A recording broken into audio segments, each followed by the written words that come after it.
Buenos días, buenas tardes, buenas noches, buenas madrugadas, buenas las horas que sean, donde quiera que estén ustedes. Muchas gracias por acompañarnos. Esto es No hay más, la revista semanal del Rey va Desnudo. Yo soy Mauricio José Schwartz, el responsable o irresponsable semanal y eterno del Rey va Desnudo y todo lo que en él ocurre. Muchas gracias por estar con nosotros, por acompañarme en este intento por ver el mundo un poquito más de racionalidad, aunque la gente se enoje conmigo. Se enojan muchísimo. Tenemos cosas buenas, nuevas. Miren nomás, qué preciosidad. Me acaba de llegar. Me hubiera gustado que llegara para Semana Santa. Si no saben qué es esto, es Romani Ite Domum. Romanos, váyanse a casa. Romans, go home. Y pertenece a una de las mejores escenas de la vida de Brian, una de las mejores películas que jamás se han filmado. Que la gente cree que es contra Cristo, es básicamente contra el fanatismo religioso, ¿no? Pero bueno, eso trataron de explicar los Monty Python muchas veces con nulo éxito.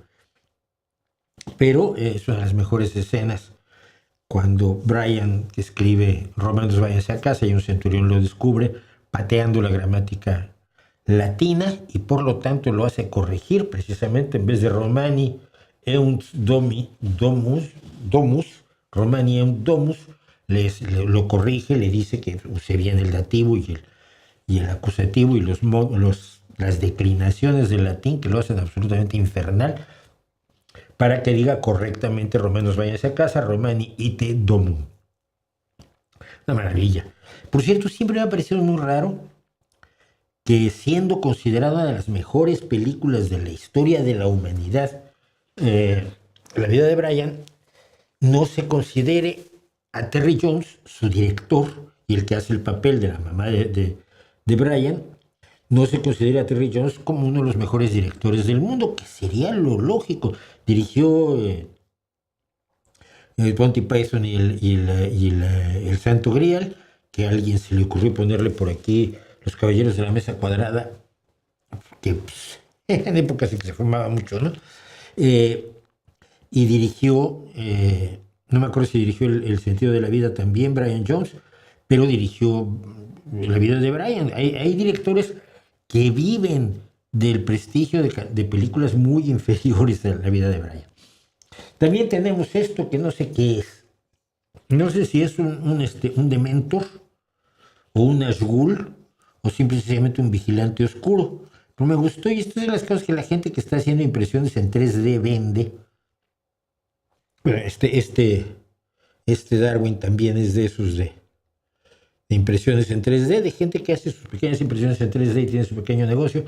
Y entonces este Dementor, Nazgûl o Vigilante Oscuro, a partir de ahora, está aquí con nosotros. Todo eso está pasando en este canal de locos. Perdón, no tengo bien dirigido el micrófono hacia mí, porque he estado precisamente en estos días terminando la serie de su propia voz de los ucranianos refugiados en Gijón. Finalmente son 8 entrevistas las que se han hecho y creo que allí termina todo, no lo sé, igual pasan cosas, pero de momento nos quedamos con 8 entrevistas y la última que publiqué es esta con Pablo Karakat, que es un payaso ucraniano, payaso de profesión, payaso de gente de circo, de gente de familia de circo, tenía un dueto de payasos con su padre y hace trabajo de payaso aquí y está por irse, por cierto, al sur de España a trabajar ya en un circo, que es lo que él realmente quiere. La gente quiere estar en su trabajo, ¿no? Yo he hablado con gente que, ¿tú qué eras? Pues yo era psicólogo, ¿y ahora qué haces? No, pues me saqué el título de electricista, porque si no me muero de hambre. ¿Y tú qué hacías? Pues yo era educadora. Ay, ¿ahora qué haces? Limpio casas. Hijo mío, cuando la vida te lleva por los caminos por los que te lleva, tú tienes que ir y poner buena cara y además sacarlo adelante. Yo siempre recuerdo que mi primer trabajo en la vida, para quienes no tienen muy claro con quién se la juegan conmigo, mi primer trabajo en la vida fue de vicepresidente de operación de implementos de intendencia en una fábrica de cuadros, en una tienda que ponía marcos a cosas, a cuadros, a fotografías, etcétera, etcétera. Vicepresidente de operación de implementos de intendencia. Es decir, yo estaba a cargo de la escoba y estaba a cargo de la fregona, mechudo o trapeador, depende cómo le digan ustedes en su pueblo, a esto. Y yo era el mozo de una tienda de marcos que tenía un señor llamado Francisco Murguía en la calle de Newton en la Ciudad de México hace un porropompón de años, pues yo tenía 13, fue mi primer empleo de toda la vida. Permítanme decir una cosa rara aquí. Se me había olvidado encender el pedal con el que controlo el teleprompter, donde tengo todo lo que, bueno, no todo, pero buena parte de los rollos que he hecho aquí, los que están preparados previamente. Entonces, pues la gente, los ucranianos que han venido y que han venido teniendo carreras y teniendo una vida normal y bien armada en Ucrania, pues han tenido que venir aquí a ver cómo se las arreglaban, ¿no? Entonces, es parte de unas historias que creo que hay que contar. La última entrevista que hice fue con una mujer que vivía en Donetsk, que le tocó la invasión de 2014, la invasión rusa de 2014. Y ustedes nunca han hablado con nadie de Donetsk, pero seguramente les ha llegado la propaganda rusa diciendo que Donetsk todos querían ser rusos y no los dejaban los malditos ucranianos y les prohibían hablar ruso. Todos hablan ruso. Y toda la gente con la que he hablado, ninguno lo persiguió, nadie por hablar ruso. Sobre todo si tiene usted en cuenta que Zelensky, el presidente de Ucrania, habla ruso, es ruso parlante. Entonces, oír gente que vive en Donetsk, que no es una abstracción de las noticias, creo que es algo enormemente importante. Así que los vuelvo a invitar a que vean su propia voz, la serie. Hemos publicado, me parece, 4 de las 8 entrevistas. Y los lunes, una o dos veces por semana, vamos a estar estrenando las siguientes entrevistas porque son importantes. Luego, de ayer, por cierto, la que se armó, hermanitos. Miren, yo no hago esto para molestar a nadie. Lo hago porque genuinamente cada día estoy más preocupado. Y estoy preocupado porque, como lo he contado, algo que empezó como una reflexión un poco jocosa, de oye, ¿para qué sirve la filosofía? Y oye, ¿qué es la filosofía? Defíneme filosofía. Pues se ha convertido en una preocupación mucho más seria porque lo que hay, al parecer, es un embuste gigantesco del que no nos habíamos dado cuenta casi ninguno de nosotros. Bueno, entonces hice un video sobre el lado oscuro de la filosofía. Estuve contando las ideas absurdas que han tenido algunos filósofos importantes. Nietzsche, Marx, Kant, los tres griegos y los tres grandes griegos, tres grises griegos gritos gritaban en un grital o algo así. Aristóteles, Platón y Sócrates en sentido cronológico inverso. Son Sócrates, Platón y Aristóteles en sentido cronológico real. Pero mi pregunta esencial era ¿por qué se elige ciertas cosas que dijo Sócrates y no se eligen para llamarlas gran filosofía otras cosas que también dijo contra las mujeres, contra la democracia, en favor de la esclavitud, etcétera, etcétera, ¿no? ¿Cuál es el criterio que utiliza la gente que admira a los filósofos para decir esto es bueno, es una gran idea, es un avance para la humanidad y esto no? ¿Qué baremo se emplean? Pues no me han querido decir tampoco. Y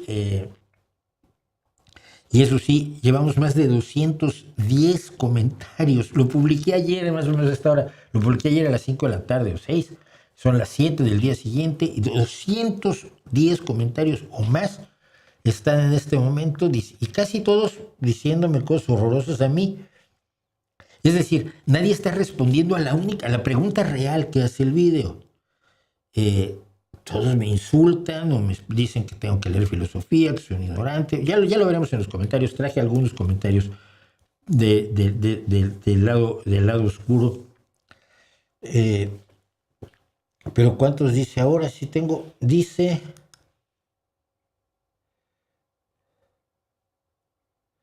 215 comentarios.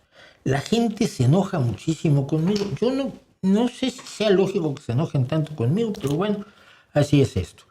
Pero esto lleva a una pregunta a la que yo siempre he intentado responder y creo que hay que abundar sobre ella. Yo soy de los que cuando dicen se va a quitar la filosofía de las escuelas, yo digo, bien, qué bueno, no tiene ningún sentido. Yo me acuerdo, mi profesora de ética la volvía yo loca, ¿no? Porque te presentaba una propuesta ética como la gran verdad del siglo. Entonces me dices, oiga, no, es que eso no es cierto. No, cállate. Y luego la semana siguiente te contaba otra, que era la que tú habías querido decir y por la que te había insultado. Si estamos discutiendo ética o estamos discutiendo de historia. Y resulta que estábamos discutiendo de historia, no de ética. Es decir, ella estaba contando la historia de las ideas éticas de los griegos y esto, porque nunca fue la ética de la India o de Japón o de China. Por si metí a Confucio ayer, precisamente para que no se enojaran muchos conmigo. Sino que nos hablaba de esta filosofía europea, ¿no? Y yo decía, es muy raro lo que me enseñan, no tiene demasiado sentido. Lo criticaba yo a Sócrates y mis amigos del bachillerato a los 17 años. Yo leía, decía, este diálogo está diciendo tonterías. Mira, aquí está haciendo trampa Sócrates. Y un amigo mío que era lo más socrático del mundo y ya murió, por desgracia. Murió por tonto, además. Lo tengo que decir, por no quererse atender con la medicina.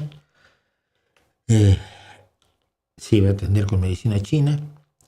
Y él se enojaba mucho conmigo. Pero ¿cómo te atreves tú a criticar a Sócrates? No sé. No se puede. ¿O cómo?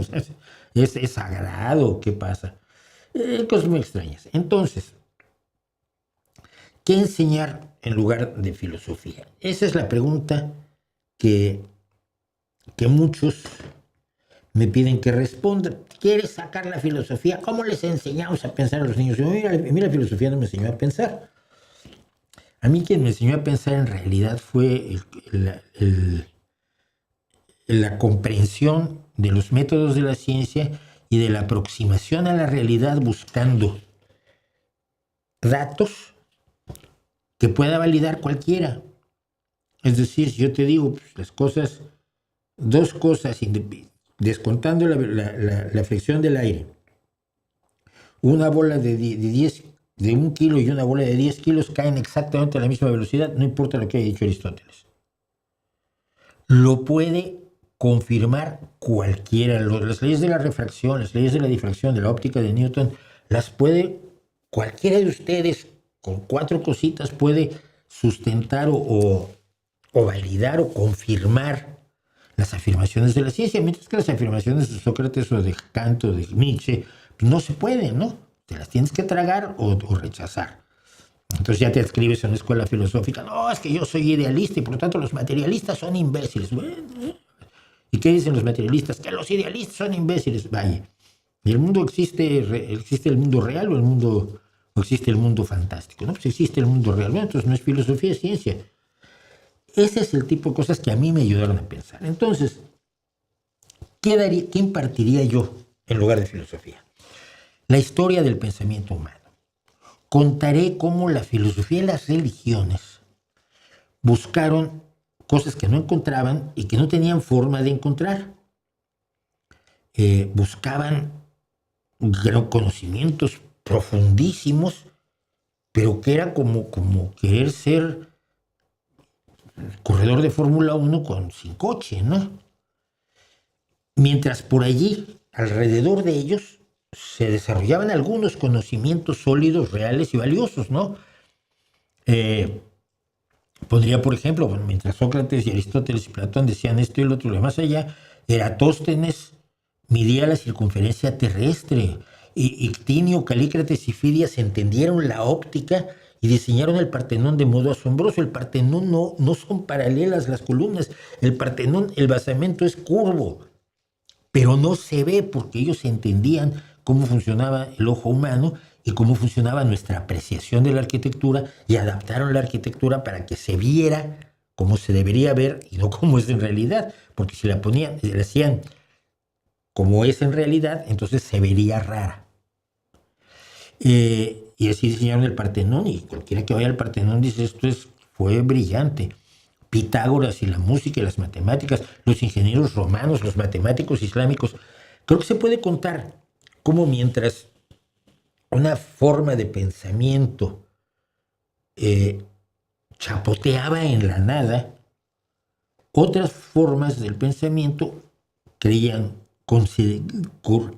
avances que permitían la navegación, que permitían el comercio, que permitían la escolarización, que permitían la lucha contra ciertas enfermedades, para que fuera de una manera muy, muy trivial, pero tú decías, bueno, es que cuando vienen, si bebes agua estancada te enfermas, pues no bebas agua estancada, ¿no? Entonces haces un acueducto para tener agua corriente. No sabes todavía nada de microbios, pero sabes que el agua estancada es mala.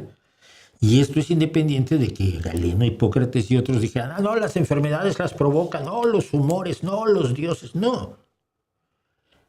Creo que esta forma de enseñar cómo se desarrolló el pensamiento humano entre religiones, filosofía y principios del conocimiento certero y de la tecnología, sobre todo más que ciencia, tecnología y matemáticas, es una forma de enseñar el pensamiento crítico. Y esto no se puede hacer cuando te piden que idolatres a personas gravemente equivocadas, sean Aristóteles, Hegel, Marx o Byung-Chul Han. O Zizek. Ayer hablábamos de Zizek como posible presidente de su país. Imagínense qué tragedia. Entonces, contar la historia del pensamiento y cómo, según lo relata, lo he dicho en varias ocasiones, Wotton en el libro La invención de la ciencia, que está basado en datos y hechos, no en imaginaciones, cómo la filosofía se opone a la ciencia y cómo la revolución científica viene a romper con todas las creencias filosóficas vigentes hasta ese momento y que dominaban el pensamiento de la gente, incluso desde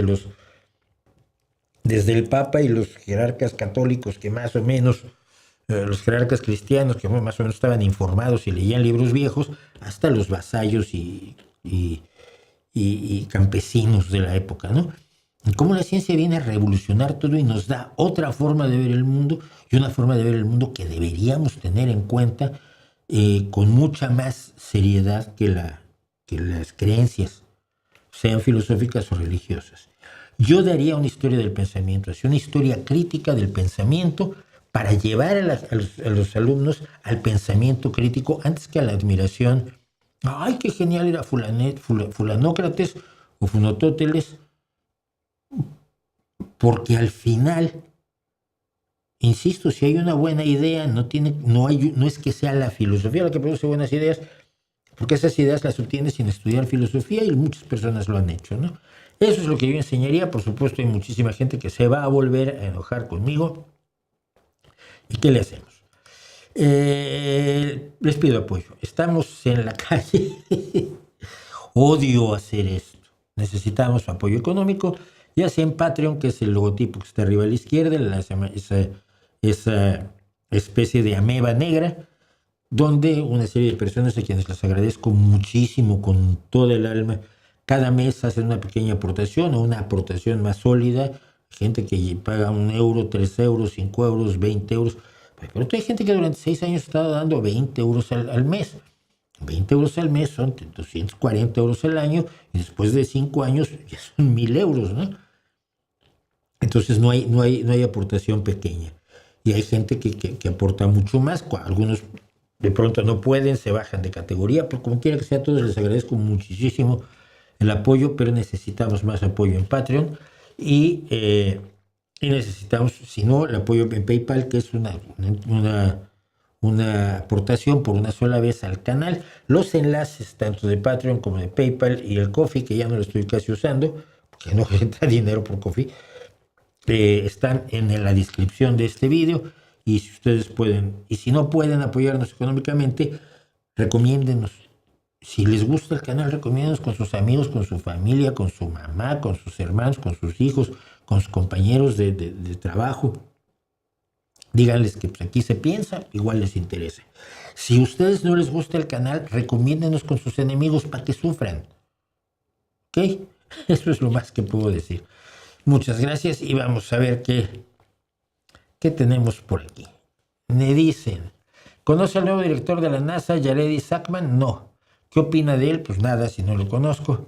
¿Ha justificado el recorte de presupuestos de la NASA que Trump impuso? No lo sé. Y ha declarado que el viaje del Artemis II no hubiera sido posible sin Donald Trump. A ver, vamos a entender una cosa muy clara. Si tú tienes un interés real, nacional o internacional, en Estados Unidos en este momento, y te enfrentas a Donald Trump, si tienes un interés real, te estás equivocando. Es decir, te puedes oponer a Donald Trump si eres Bernie Sanders, o si eres Alexandria Ocasio-Cortez, o si eres Robert De Niro, o Bruce Springsteen, o la gente en la calle que valerosamente ha salido a defender a las víctimas de ICE. Pero si tú quieres que la NASA funcione y el precio es decirle a Donald Trump que gracias a él funciona todo, se lo dices. Es como un niño, es como un loquito, no le puedes, ni lo puedes confrontar, ni puedes ponerte en una posición tal que resultes tú y la necesidad que tienes sus víctimas. ¿Tú crees que Volodymyr Zelensky adora a Trump o algo por el estilo? Pero tiene que seguirle la corriente y tuvo que sentarse en el despacho Oval a recibir mierda de Donald Trump y de J.D. Vance, el vicepresidente de Trump, que es peor que Trump porque ese no está loco todavía, pero es un fanático religioso peligrosísimo, que acaba de regresar de Hungría, donde fue a apoyar a Víctor Orbán, que ve que en 5 días igual lo echan. Pero Volodymyr Zelensky se tuvo que tragar todo lo que le dijeron porque tiene el interés de lograr que Estados Unidos no le quite todo el apoyo a Ucrania. Y si para ello tienes que comer sapos, noticia. Eso es la política. Por eso yo no sirvo para la política. Porque yo no me callo. Cuando en política hay que saber cuándo callarse, cuándo hablar y qué decir y qué no decir en su momento.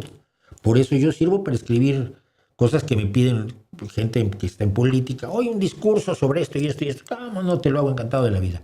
Pero luego el discurso me dice, oye, esta línea la tuve que quitar porque te tiraste muy duro y en esta no, porque esa persona a la que estás atacando, aunque tienes razón, esa persona toma decisiones sobre el presupuesto que nos dan para que coman los niños. Entonces esa persona no la pateamos, aunque tengas toda la razón del mundo. Entonces, si este señor ha dicho que el Artemis II no hubiera sido posible sin Donald Trump, ya vienen de regreso de la luna, ahí tengo mi luna, por cierto, lo dice porque es su forma de garantizar que sigan los programas espaciales. Confrontar a Trump es lo más peligroso que puedes hacer, sobre todo en esos estados. Piensa que la responsable del Departamento de Justicia son las personas más arrastradas que yo vi en mi vida.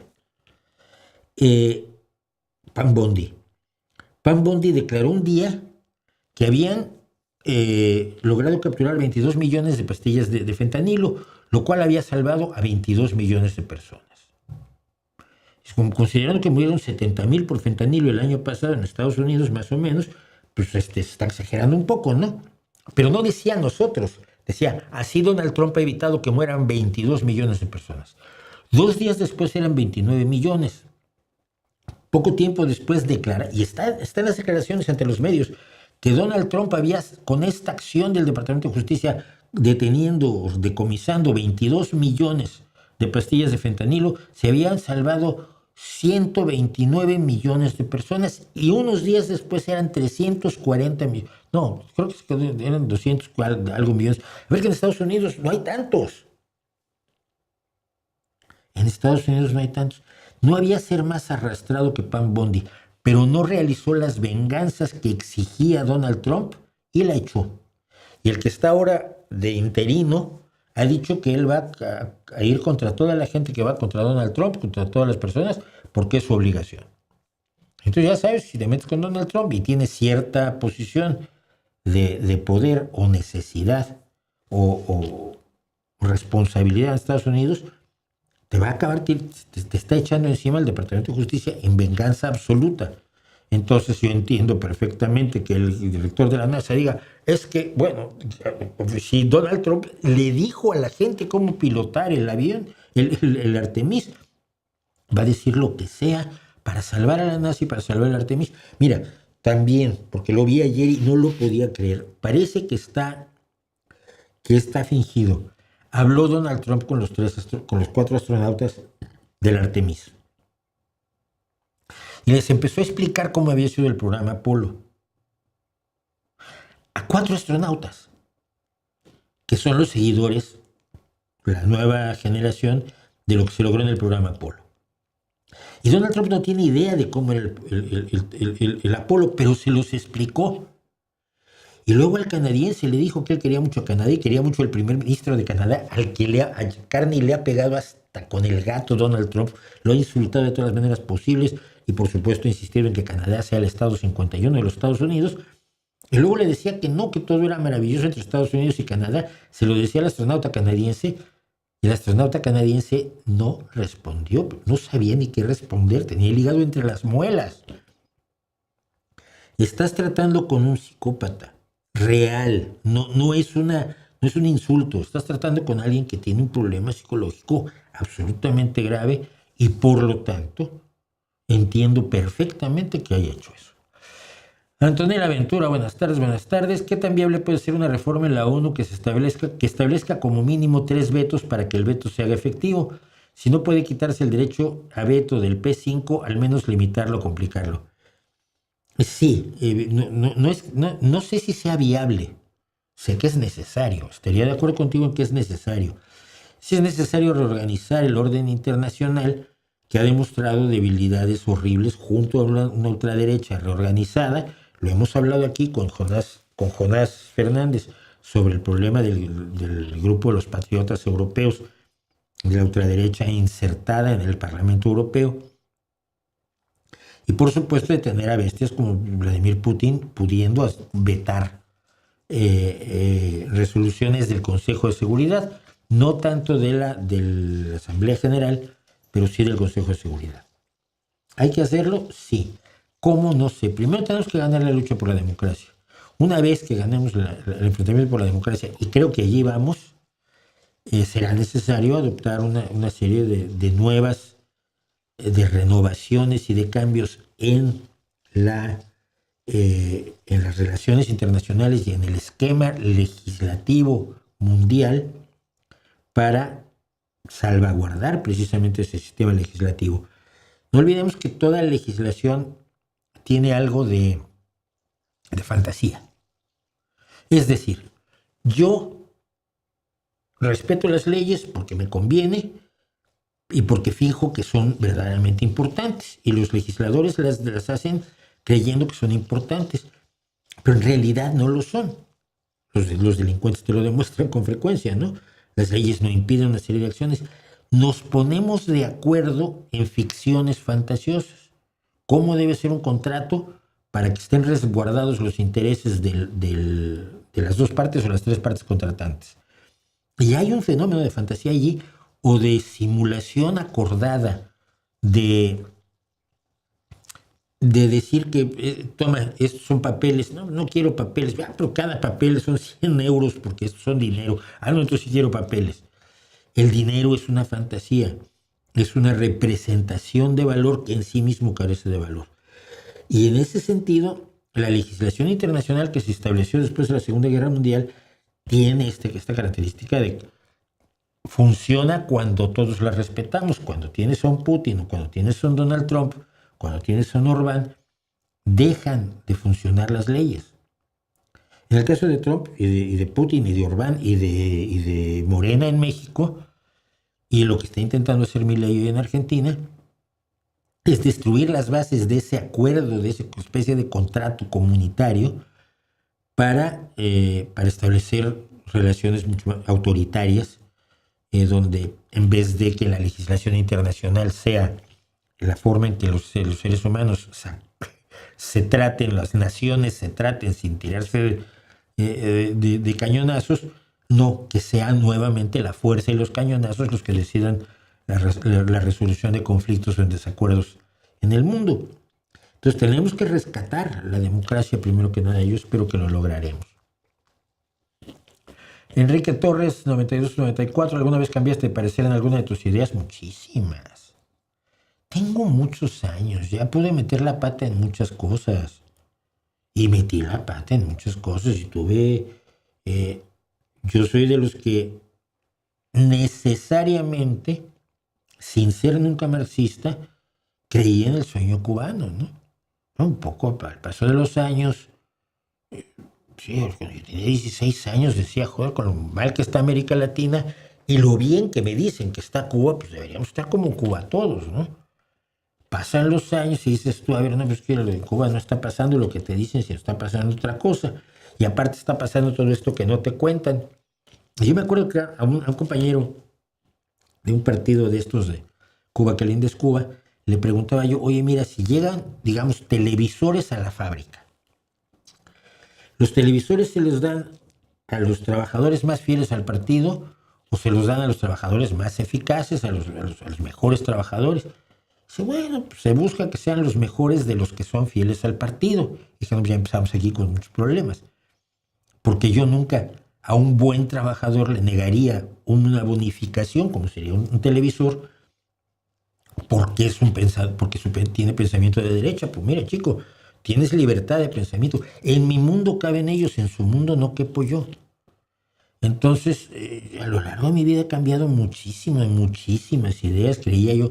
Y siempre he puesto aquí un ejemplo con mi grupo fetiche, que son los Beatles, que siempre sentí que Paul McCartney era una especie de tirano y que el buena onda era John Lennon. Y con los años descubres que John Lennon le pegaba a sus mujeres y que el que se hizo cargo del hijo de John Lennon fue Paul McCartney, de Julian. Entonces pues me equivoqué. Cuando no sabía yo suficiente música, siempre pensé decía yo que Ringo Starr era el tipo más afortunado del mundo, ¿no? Porque ahí más o menos le daba los tamborcitos y acabó en los Beatles y se hizo plurimillonario. Luego con los años empecé a conocer bateristas que te explicaban, mira, lo que hace no lo hace cualquiera. Y esto es prácticamente imposible. Y esto es lo más original que has visto tú en batería. Y yo aprendí de él, y todo el mundo aprendió de él, y dice, espérate, vamos, ahora que sé de batería o de bajo con McCartney, voy a volverlo a oír. Uy, estaba yo equivocado. Estaba equivocado muchas veces, no te preocupes. Mónica Cepeda, debido a tantos casos de niños que han cometido asesinatos, no sé cuántos casos haya, hace días unas niñas de entre 13 y 14 años mataron a su amiga en Hermosillo, Sonora, y a una de ellas la sancionaron con 2 años de cárcel. Si fue hace unos días, no se ha llevado a cabo el juicio. Pero me pregunta si se deben analizar y hacer cambios en las leyes sobre menores cuando cometen asesinatos, que las sanciones son muy menores cuando son de 12 a 17 años de edad. El problema es que no son imputables, y no son imputables porque no son responsables, no se les considera penalmente responsables. Cuando tratamos de reformar esas leyes, en vez de reformar la educación o el entorno que tienen los niños, porque en México la glorificación de la violencia es algo que los niños están viviendo constantemente y evidentemente tiene consecuencias en ellos, cuando nos planteamos aumentar las penas y este tipo de cosas, en realidad lo que estamos haciendo simplemente es buscar la venganza, ni la justicia, ni la prevención. Y la prevención solo se logra, lo siento, con acciones sociales y educativas de todo tipo que fortalezcan desde la estructura familiar, la estructura social, la estructura en las calles, la estructura en las escuelas, etcétera, etcétera. Todo eso que el PRI fingía hacer y hacía en pequeña medida, muy pequeña medida, mientras se robaban todo lo que podían, y que ahora Morena ni siquiera finge hacer mientras se roban todo lo que pueden. Tony Luis, muy buenas. Y antes de entrar a esto, voy a algo que he querido hacer. Venga. Miren, ¿qué es un buen músico? Yo tengo hace mucho tiempo esta discusión, sobre todo con gente que me dice, no, bueno, es que, por ejemplo, no sé, Daniela Villarreal o David Gilmour, es que no toca 700,000 notas por segundo a una velocidad increíble. No son Stevie Ray Vaughan. Yo soy un absoluto admirador de Stevie Ray Vaughan. Es uno de mis guitarristas favoritos. Pero tiene que haber velocidad. Un tipo que tiene una enorme velocidad y me resulta irrelevante, por ejemplo, es Yngwie Malmsteen. Yngwie Malmsteen. Y además lo pronuncio mal. Lo siento, Yngwie. Y a veces siento que la gente admira la música de competencia, ¿no? Mientras más rápido toques, pues mejor. Batería, bajo, lo que sea. El teclado, John Lord en Deep Purple tenía, ¿verdad?, unos dedos absolutamente impresionantes, pero te transmitía, ¿no? Entonces, tengo una amiga es una conocida, una chica a la que respeto muchísimo, María Dolores Ortega Vidal, que es pianista clásica profesional. Y les pongo aquí un pequeño trozo de algo de ella, que es el Sueño de Amor número 3 de Franz Liszt.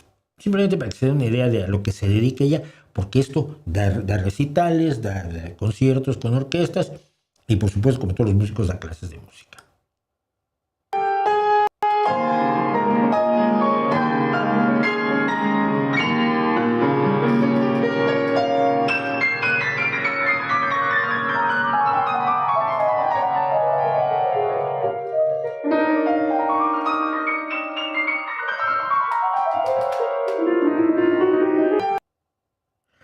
Por ejemplo, yo nunca había visto usar el pedal así, me llamó muchísimo la atención, ¿no? El pedal subiéndolo y bajándolo a gran velocidad. Para muchos pianistas los pedales son lo más importante del piano. Yo siempre, no sé, durante mucho tiempo creí que los pedales eran así como, pues, ahí están ahí por si los quieres usar. Y eso que yo estudié piano, es mucho decir. Pero bueno. Entonces, lo que hice fue hacer lo que hay que hacer cuando tienes dudas, hablas con expertos. Entonces le dije, oye, María Dolores, te puedo hacer una pregunta, sí, cómo no. Se la voy a usar en mi transmisión, sí, cómo no.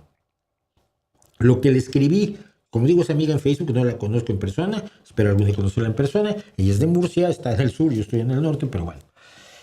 Le dije, hay la idea generalizada de que ser bueno en un instrumento es meramente una técnica depuradísima que te permite tocar solos de guitarra eléctrica brutales o el vuelo del abejorro en piano a toda pastilla. Vi a esta, no me acuerdo cómo se llama, la pianista china haciendo el vuelo del abejorro. Una de las pianistas chinas que hay brutales ahora, tocando el vuelo del abejorro en piano, y sí te impresiona, pero... O hacer un recorrido impecable con la voz en 4 octavas. Y le digo, ¿cómo lo ves tú? Y es profesional de la música clásica, de la música formal. Le pregunto, ¿la velocidad y precisión son el baremo de oro para un buen músico o hablamos más de emotividad, dinámica, aproximación, comunicación? Yo voy mucho a la frase de Beethoven de que fallar una nota es irrelevante, pero tocar sin pasión es imperdonable. ¿Qué dices? ¿Me equivoco? Y María Dolores me contesta, qué interesante la pregunta, me gusta mucho cómo la planteas citando a Beethoven. Pues es que es de los que mejor expresaron esas cosas, ¿no?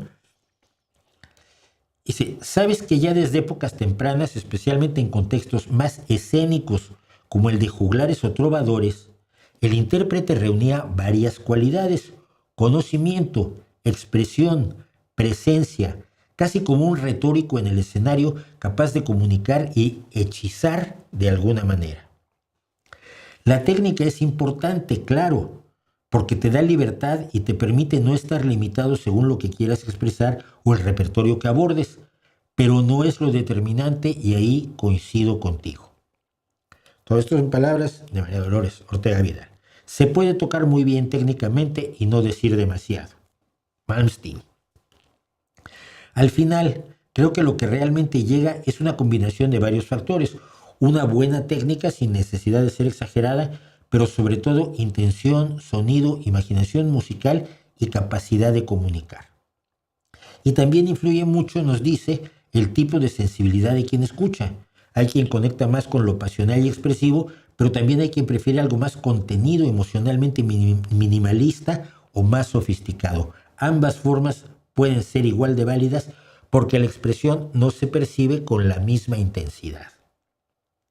También es verdad, nos dice, sigo citando a María Dolores, también es verdad que hay errores que forman parte del momento en la escena, pero otros vienen de un trabajo técnico insuficiente y de una mala elección de repertorio. Por eso creo que es importante ser consciente de lo que uno puede abarcar y elegir bien qué presentar, sin usar esa idea como excusa, sino como parte de la responsabilidad artística.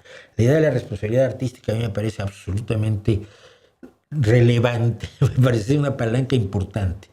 de cómo valoramos a nuestros músicos. Personalmente, y para resumir, enfatizo la expresión y su importancia en el performance, por encima de la habilidad técnica. Me sorprende y conecta conmigo más quien me emociona que quien se expresa en velocidad y perfección técnica. No dicho por mí, dicho por una pianista profesional del mundo de lo formal. Mi mundo es el rock, mi mundo es el blues, mi mundo es el folk. Mi mundo es entender, por ejemplo, la técnica de otra manera. Entender la técnica de B.B. King, que en una canción podía tocar 2 notas, pero sin esas 2 notas la canción no valía nada. Y una nota con vibrato en el momento justo le da empuje a la canción.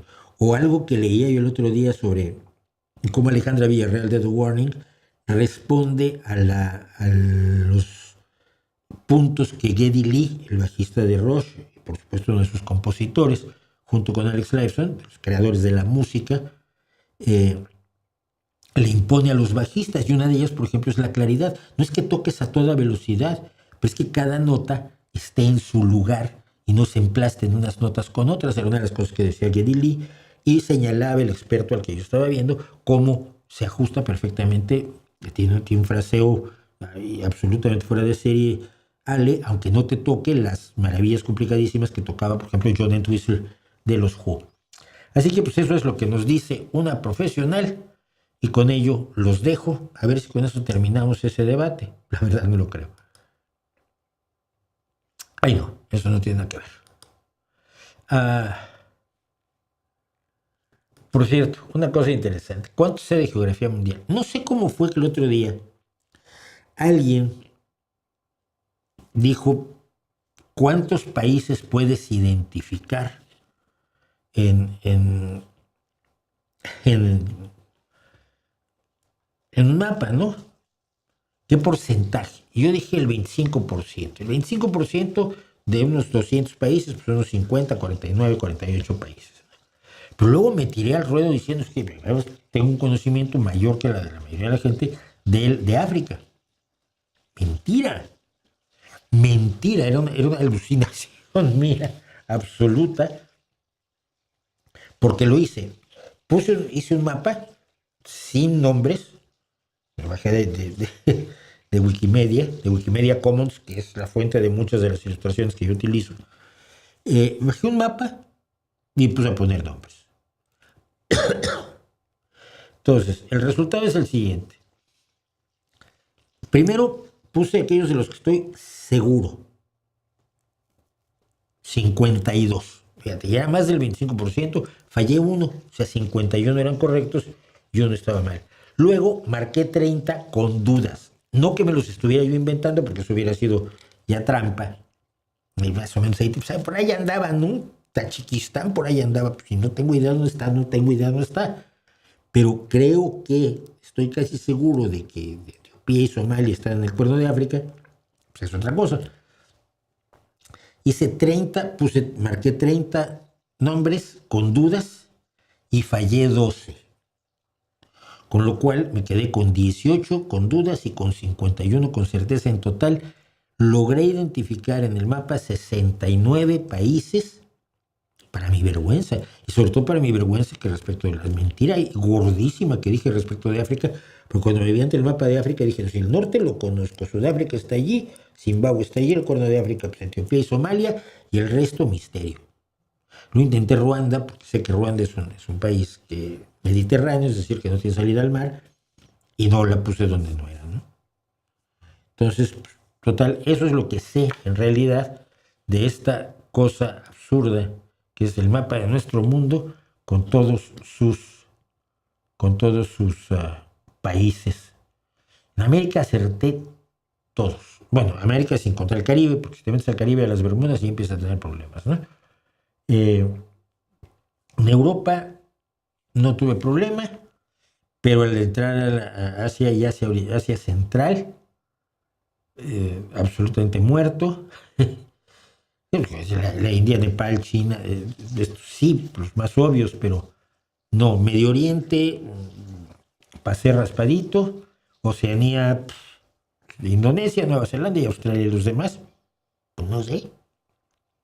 debería saber, para lo que me mueve esto, y para que los invito a que lo hagan ustedes, es aprender un poco más de geografía del mundo, ¿no? Porque luego no te enteras, por ejemplo, del tamaño que tiene Kazajstán, que si lo ven ahí abajo de Rusia, esa cosa verde gigantesca es Kazajstán.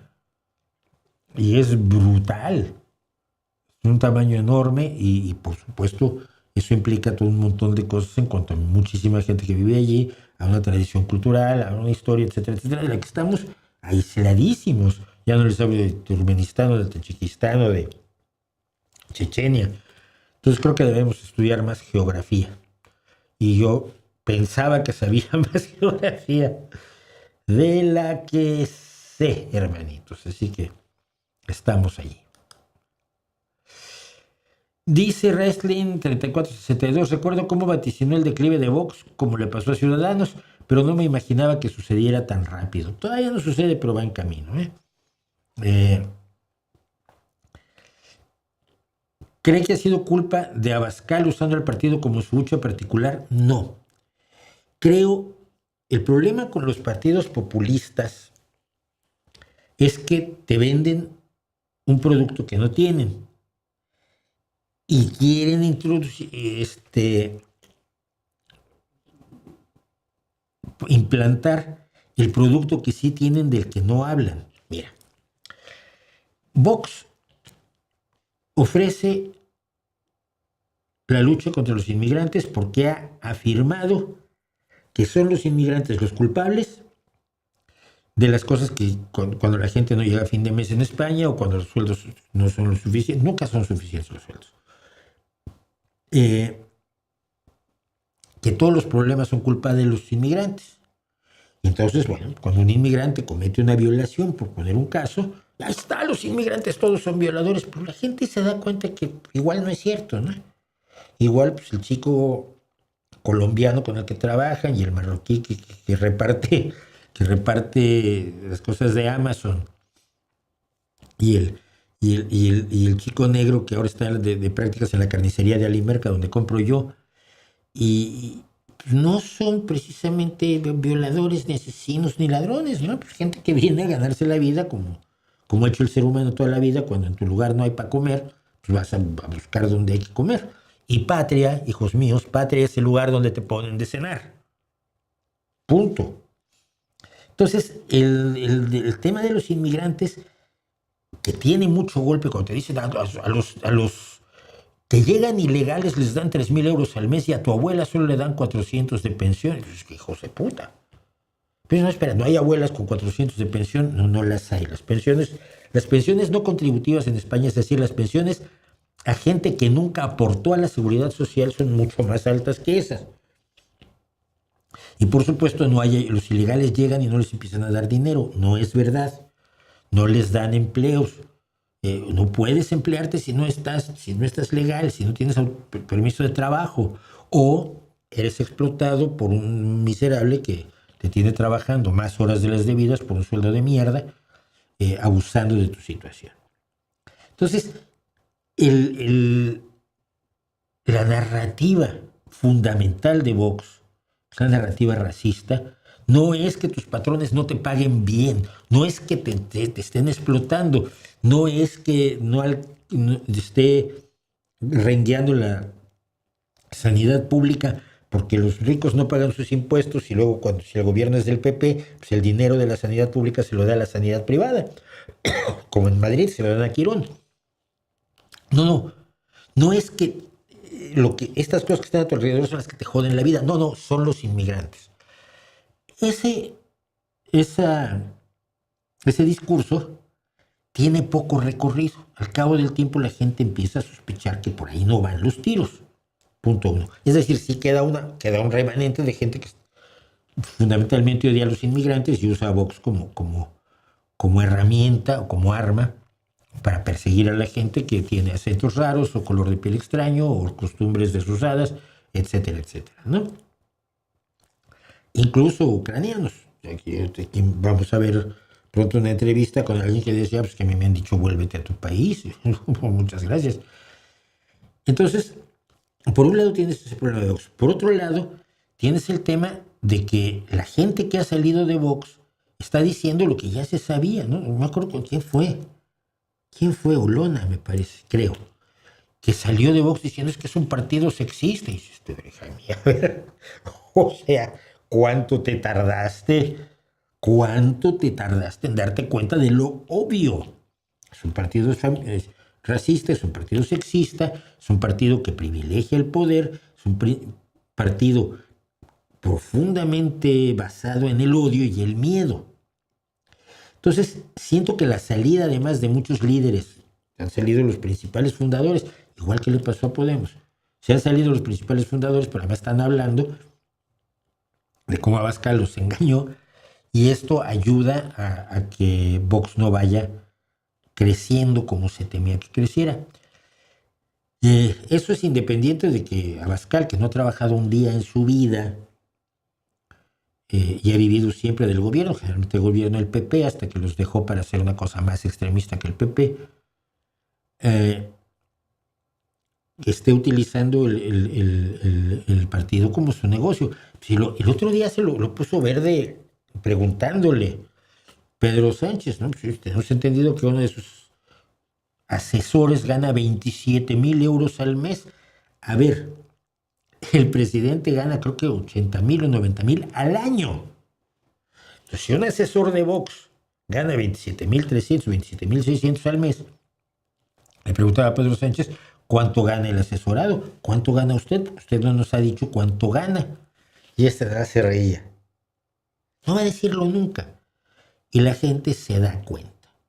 La gente se da cuenta de que se está más en el negocio, como se empieza a dar cuenta de que en el PSOE hay dos corruptos que ahora están en la cárcel y que van a ser enjuiciados y que si se les encuentra culpables deben ir a la cárcel, pero que en cosas como la trama Kitchen o la trama,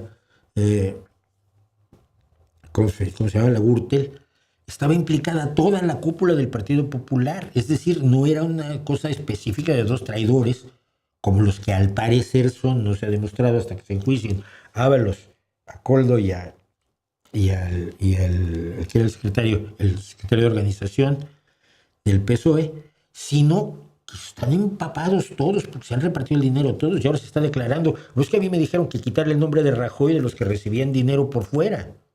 Rajoy fue presidente 7 años, gracias a Podemos, por cierto.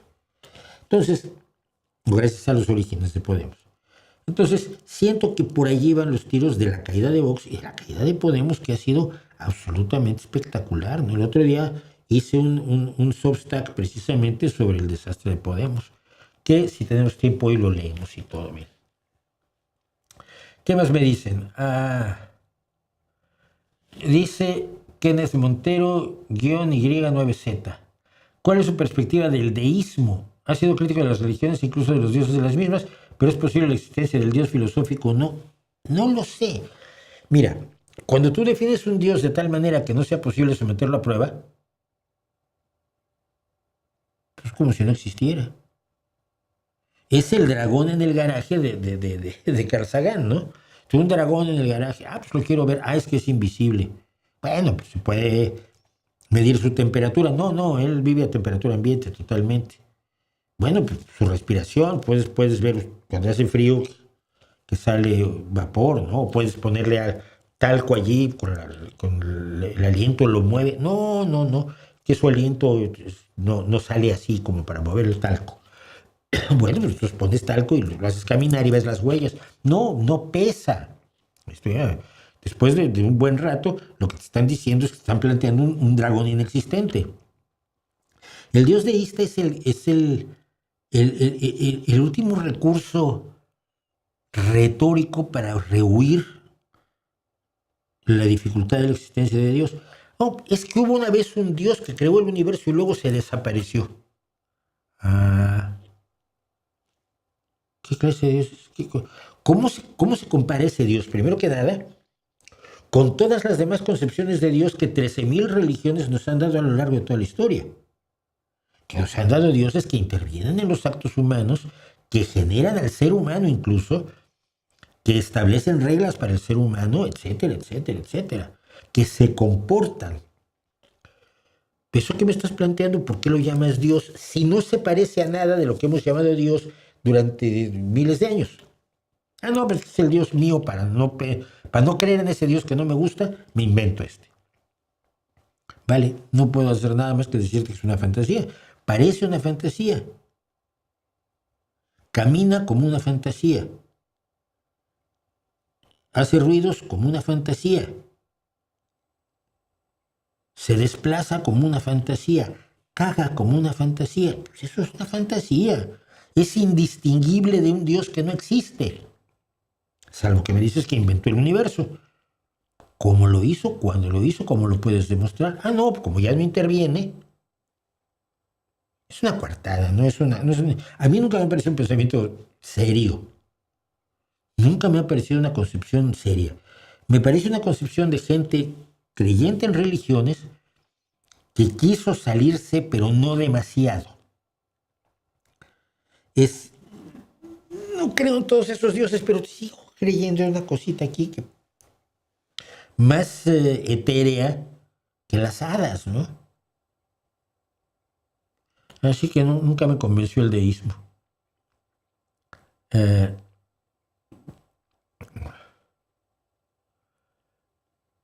Dice la Luz Salvat que estuvo bien el a fondo sobre el lado oculto de la filosofía, que no cuentan los que se aman, los que la aman o se dedican a ella como carrera. No, pero vieras que cómo me insultan. Nos vamos a ver en los comentarios. ¿Qué piensas sobre el Twitter que lanzó Trump hace un par de días sobre la amenaza de extinción en el que menciona a Irán?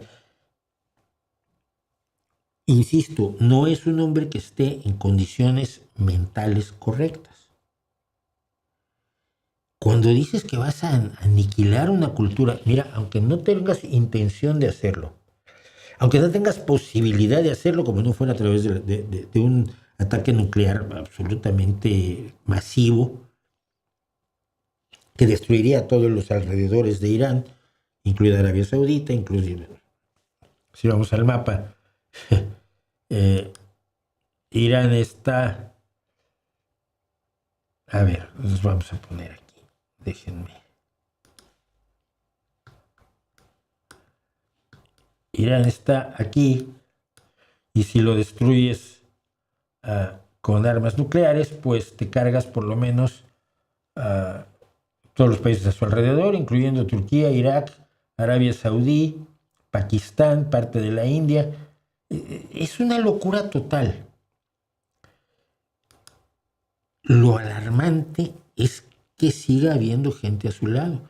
Lo alarmante es que podría hacerlo. No sé si los militares estadounidenses estarían por la labor, ya lo he dicho.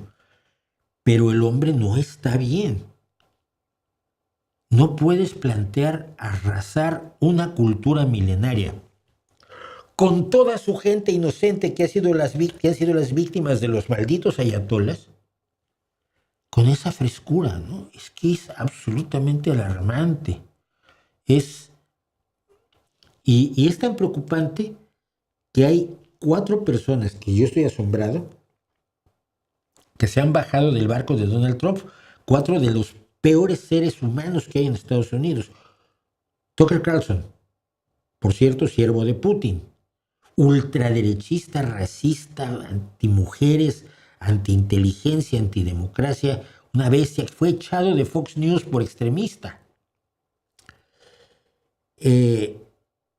Alex Jones, el ultraconspiranoico ultratrompista, que solía decir que los tiroteos en las escuelas eran falsas banderas para quitarles a los estadounidenses sus armas, y que fue condenado y perdió hasta los calzoncillos en el juicio de unos padres a los que acusó de ser actores pagados por el gobierno para fingir que habían matado a sus hijos. O sea, es un tipo que tiene una moral absolutamente de fosa séptica. Candace Owens, una mujer negra que es racista, ultraderechista y conspiranoica, creyente en todas las conspiraciones del mundo, y Marjorie Taylor Greene, que ya dejó de ser diputada en los Estados Unidos, pero que es una mujer que había tenido el descaro de perseguir a un sobreviviente de un tiroteo en una escuela en Estados Unidos con un microfonito exigiéndole que reconociera que todo era mentira. Mujer ultraderechista, repugnante. Y esos 4 se han bajado de la nave de Trump en esta semana. Ver a Tucker Carlson, que está loco, decir que Donald Trump está loco, es preocupante.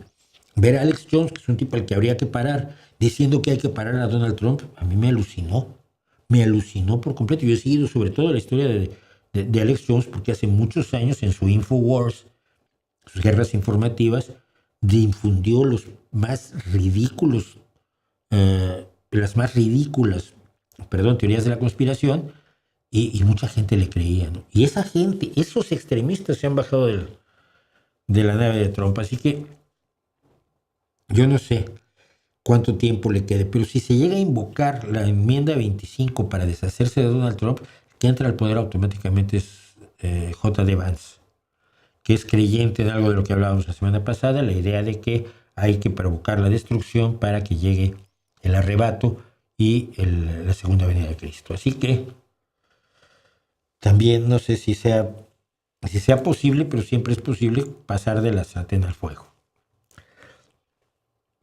¿Viste Man of the Run, el documental de Wings? No. Eso, me gustó mucho la parte donde Paul narra, por decirlo de una manera, método de composición, vaya que le funcionó. No lo he visto, no. ¿Piensas que en Europa no ha tenido una voz potente en la frágil tregua entre Irán y Estados Unidos ahora que Israel atacó con furia inusitada al Líbano? Europa tiene suficiente voz potente al no apoyar a Donald Trump. Si no te parece potente eso, Donald Trump ha exigido que Europa lo apoye. Y Europa ha dicho que no. No solo la izquierda de Pedro Sánchez o de Keir Starmer, o el centro liberal de Macron, o de Merz, sino la derecha de Meloni le ha dicho que no van a entrar a una guerra de locos. Una guerra de locos contra unos ayatolas absolutamente sanguinarios, despreciables y demás, pero que no vas a cambiar el régimen bombardeándolo. Nunca ha funcionado. Vamos a atacar este país y tiramos a su gobernante y ponemos la democracia. Vale. Nunca se logró hacer. A los tiranos se los han sacudido los pueblos, mucho con apoyo extranjero, sí, muchas veces con apoyo externo, pero siempre llevando a ellos la bandera del país que quieren, de la sociedad que quieren construir en lugar de la tiranía, ¿no? Entonces, yo creo que Europa está haciendo lo que debe, mientras además se rearma, se organiza, lucha contra la ultraderecha que tiene incrustada en medio y se reencuentra a sí misma, que creo que es lo que está pasando con Europa. Ojalá y no me equivoque yo. Hay negacionistas, dice Break BK, negacionistas del Artemis 2. Un primo de mi novia dice que sí hay, que todo es falso, que nunca hemos ido, y quedé como... ¿Qué le dices? Pregúntale con qué lo podrías convencer. ¿Cuál sería la prueba que aceptaría? Porque ¿sabes qué es lo que pasa cuando la gente sostiene este tipo de cosas? Que no aceptarían ninguna prueba nunca. No aceptarían ninguna prueba. Así que tú pregúntale, bueno, ¿cuál sería la prueba contundente que te haría admitir que los Apolo llegaron 6 veces a la Luna? 11, 12, 14, 15, 16 y 17, 6 veces a la Luna. Y que el Artemis hizo una órbita alrededor de la Luna hace unos días. ¿Qué prueba lo convencería? Verás como no hay ninguna. Gracias, Antonella, por decirles que no se olviden de dar su like al directo. Somos 176 personas en este momento. En México, personas murieron por sueros vitaminados homeopáticos. He puesto en mis redes sociales la homeopatía mata. Pero voy a ampliar para la semana que viene la información sobre este caso porque es lamentable, ¿no? Son estos doctores holísticos que hacen sus propias pócimas y que ha matado, al parecer, ya a 8 personas y parece que hay más. Es terrible. Pero también hay que pensar en esto. México siempre ha habido una gran creencia en medicinas falsas terapias, en misticismos, o hay un doctor que es buenísimo y tiene una pócima que solo tiene él, que eso no pasa en el mundo real, pero que se agudiza cuando le quitas a la gente la posibilidad de acceder a la medicina de verdad. Y Morena ha hecho todo lo posible por alejar a la gente de la medicina de verdad.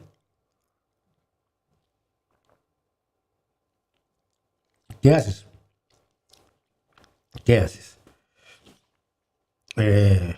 Julián Julián mi-h me hace un super chat para la Coca-Cola de la noche, pues muchas gracias. ¿Puedes contar por favor la canción Like a Rolling Stone de Bob Dylan? Con todo gusto, esa viene después. Porque ahora ya son las 8:17. ¿Qué piensas de David Attenborough? David Attenborough es el naturalista. Pero está Richard. Entonces me hago líos entre Richard y... ¿Cuál es David? David Attenborough es el naturalista, es una maravilla. Es un comunicador como la copa de un pino. Es admirable, es buenísimo. Y narrando te mete en la realidad, en el mundo que te está contando. Con la voz muy bajita, muy tranquilo, muy sereno. ¡Wow! Es un gusto oír cualquier documental narrado por Sir David Attenborough, que sigue trabajando a los 99 años. Y que si yo llego a los 99, parece que se cortó durante unos segundos la transmisión. Está todo grabado, o sea que todo va a publicarse después, pero lo siento mucho si se perdió algo relevante o importante. ¿Saldrá una película de la vida de Michael Jackson? La verá, no lo creo. ¿Qué opina del candidato demócrata Talarico? No lo conozco.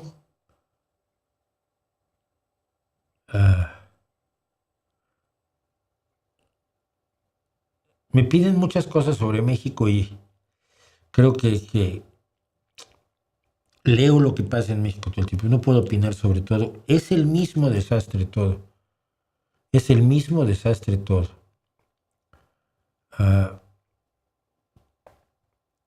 ¿Usted cree que tener doble nacionalidad es bueno o malo? Pues es bueno, yo tengo doble. Y tengo una hija que tiene 3, es canadiense, mexicana y española. Mi otra hija es española, es mexicana y canadiense. Yo soy español y mexicano. No tiene nada de malo.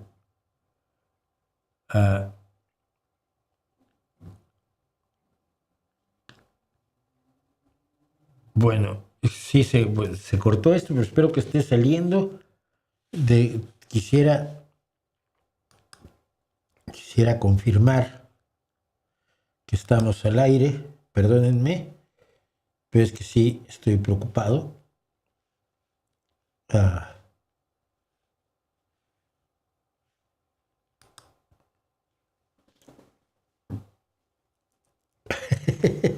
Yo como está 8 segundos tarde o algo así. La transmisión con respecto a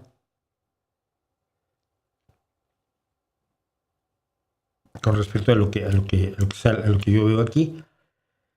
Pero bueno, sí, estamos transmitiendo, disculpen por lo que se suspendió. La publicidad rusa suele decir en su momento que Putin busca desnazificar Ucrania, pero Ucrania nunca fue nazi. Lo del tema de ese grupo Azov, que ese grupo era usado de ejemplo de que Putin hacía bien. El batallón Azov es un batallón que fue organizado por gente de ultraderecha y que ahora tiene hasta anarcocomunistas. Dicho por anarcocomunistas, entrevistados por una periodista a la que yo conozco, Pérez Simón, no me acuerdo su nombre ahora, y yo leí las entrevistas con batallones batallones anarcocomunistas que negaban lo del batallón Azov.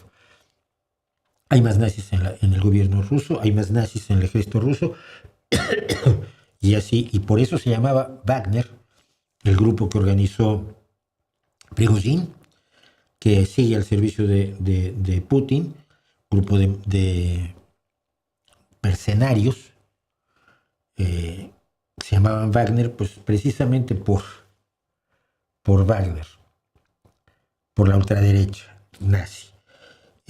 Ucrania no es un país nazi, los ucranianos no son nazis, el gobierno ucraniano no es nazi. Eso te lo dice Putin porque él tenía un títere en el gobierno que la gente echó en 2014. Un títere que se había, un señor que llegó al gobierno de Ucrania diciendo que iba a unir a Ucrania a la Unión Europea y de pronto un día le avisa a su pueblo que no, que con Europa ya no va, que se va a unir se une al Consejo de Países Independientes o de Estados Independientes de Putin. Y la gente se rebeló y lo echó. Y a partir de ahí Putin los llamó nazis a todos porque son enemigos de él, cuando él es más nazi que todos. La propaganda rusa debería ser contrarrestada con hechos y datos y sobre todo haciendo cosas como la que estoy haciendo yo aquí, hablando con los ucranianos.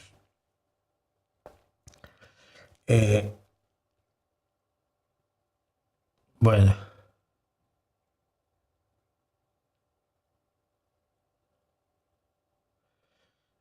Lo que dice Dark Blaster Aurorum 1807, supongo que lo de por qué ciertas cosas de filósofos es recordado olvidando lo demás, es que suelen usarlo con ejemplos de la vida real. No lo creo. Con Sócrates, pues el solo sé que no sé nada es una frase hecha. Sí, y lo dijo Asimov antes que yo. Nos deshacemos ya de esa estupidez. Ay, es que Sócrates era muy sabio y decía que no sabía nada. No, es que no saber nada no es sabiduría. No saber nada es ignorancia. Me lo han reinterpretado. Bueno, lo que quiere decir es que no lo sabe todo. No, no dijo no lo sé todo, dijo no sé nada. Y celebrar la ignorancia como forma de sabiduría es una barbaridad. Es una absoluta barbaridad. Bueno. Vi a J.D. Vance dándole combustible a la campaña de Orbán. ¿Tendrá éxito Abascal en España? Yo espero que no. El problema no es Abascal en España. El problema es que el PP se ha movido hacia la ultraderecha porque se da cuenta que sin Vox no puede gobernar este país. No tiene los votos. Entonces, mientras toda la democracia cristiana a la que teóricamente pertenece el Partido Popular Español, mientras que todo el Partido Popular Europeo en sus respectivos países y en el Parlamento Europeo le ha puesto un cordón sanitario alrededor a la ultraderecha, en España el PP está de romance con la ultraderecha porque si no, no gobiernan este país nunca. ¿Sí? Y es lo que buscan ganar en las próximas elecciones, para lo cual tendrán que hacer lo que Vox quiera, como ya está pasando en comunidades y en municipios donde el PP gobierna con Vox, y Vox le pone todas las condiciones que quiere porque si no se salen de la coalición y los dejan caer. Así que el riesgo es sobre todo la derechización y la pérdida de principios democráticos por parte del PP. Y eso crea más votos para Vox, porque si tú te mueves hacia la ultraderecha para parecerte a Vox, la gente se queda con el original. Nadie se va a pasar de votar a Vox a votar al PP porque el PP se movió a la derecha. Eso no ocurre. Bueno, bien, vamos a hacer cosas más agradables porque ya estoy hasta el gorro. Cuéntame una canción, y esta canción que te cuento hoy se llama Stairway to Heaven. Y nos va a tomar bastante tiempo, pero van a ver qué bonito es esto. Primero que nada, empiezo con un grupo que no es Led Zeppelin.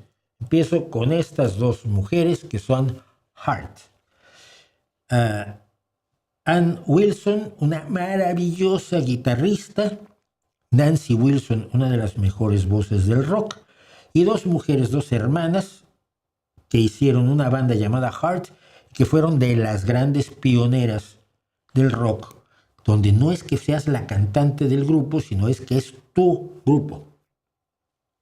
Como Joan Jett y como Chrissy Hynde con su grupo, etc. Pero ellas fueron verdaderas pioneras. Bueno, en mayo de 2012, ya hace 15 años, 14 años, y no, yo no lo podía creer cuando lo vi, en lo que era, porque ya no es, ya lo destruyó Donald Trump, como todo, se le hizo un homenaje a Led Zeppelin en el Centro Kennedy de las Artes Escénicas.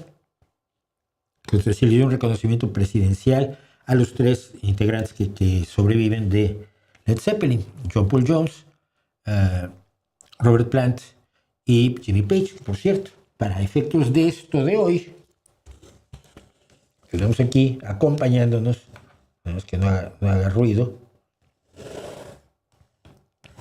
Vamos a tener que poner aquí enfrente por el momento a Jimmy Page cuando era joven. Bueno, y en ese homenaje que se le hace a Led Zeppelin, allí están cantando Stairway to Heaven. Y es de las veces, Stairway to Heaven es una obra maravillosa, pero la rompieron ellas por completo y es un momento absolutamente memorable. Busquen Stairway to Heaven con Heart, que es mejor, tan mejor que hizo llorar a un tío duro como es Robert Plant, que es el que está en medio. De la izquierda es John Paul Jones, el de la derecha es Jimmy Page, ya bastante menos jovencito que en esta foto, que fueron los creadores originales de Stairway to Heaven. Y lo digo porque el cover vale muchísimo la pena, y lo digo porque, claro, ellos tres siguen allí. El que falta es el enorme bonzo John Bonham, su baterista, a cuya muerte decidieron ellos no seguir adelante, porque era un elemento importantísimo en la banda. Y bueno, los años han pasado. Han vuelto a tocar juntos en alguna ocasión. Pero bueno, vamos a centrarnos pues en Stairway to Heaven de Led Zeppelin, donde miren ahí, Jimmy Page trae exactamente la misma guitarra, cuya reproducción, una Les Paul, una Gibson modelo Les Paul, tengo yo aquí. Me está estorbando mucho Jimmy. Perdón, Jimmy. A ver si allí me puede estar sin molestar, sin estorbar. Bueno. Primero que nada, durante mucho tiempo Led Zeppelin se reunía toda la banda en Headley Grange, un edificio, una especie de mansión histórica del siglo XVIII, que había sido una casa de trabajadores, un lugar de, ¿cómo se llama? Un asilo para pobres en Hampshire, en Inglaterra, y allí grabaron, allí lo usaban como estudio de grabación, pero al mismo tiempo allí vivían durante ciertas temporadas. Entonces, la historia de Stairway, y quiero contar la historia antes de interpretar la canción o de contar el significado de la canción. Para quien quiera saber el significado de la canción, no lo tiene, lo dice el autor. Page dijo que él quería hacer algo que se fuera desdoblando, una composición que se fuera desdoblando en más capas y estados de ánimo al paso del tiempo, y que la intensidad se fuera acelerando conforme se desarrollaba. Una de las reglas cardinales, Jimmy Page, cuando era muy jovencito, era guitarrista de sesión. Y a los guitarristas de sesión, una de las principales reglas era no te aceleres. Si esto es a este ritmo, a este ritmo de metrónomo, no había click tracks que se pusieran en los oídos como ahora, que es lo que funciona a modo de metrónomo, pero tú tienes que seguir al metrónomo y no acelerarte. Y entonces Jimmy Page dijo que quería escribir algo de guitarra que se fuera acelerando. En Stairway to Heaven empiezan con 71, 72 pulsos por minuto. En la parte de en medio se eleva hasta los 80, 85 pulsos por minuto, y el solo de guitarra, el glorioso solo de guitarra de Jimmy Page, y el final llega a tener 102 pulsos por minuto. Entonces, así fue como él desarrolló esta composición que él quería hacer acelerándose y creando capas. En los primeros minutos John Bonham fue a tomar un café, estaba muy tranquilo, porque es la única canción de Led Zeppelin durante muchísimo tiempo no aparece la batería. Es una canción, por cierto, sin coro, que esto la une con otras dos grandes canciones de larga duración, que son Un día en la vida y Rapsodia Bohemia, de las cuales ya hemos hablado aquí. Bueno, dice Jimmy Page que Robert fue magnífico con su aportación de la letra, porque él la desarrolló sin voz. Estaba toda la canción mapeada sin letra, y fue Robert Plant el que escribió la canción allí en Headley Grange. El concepto del solo de Jimmy Page era tener algo como una fanfarria, una transición decisiva para presentar el solo que luego se remontaba. Está considerado como el más grande solo de todos los tiempos o uno de los mejores. Son 50 segundos absolutamente delirantes de guitarra que improvisó. Hizo 3 tomas, 3 improvisaciones distintas y luego eligieron la mejor. Y luego se la tuvo que aprender para tocarla más o menos así ya en público. Bien, dicho esto, me faltaba una cosa que es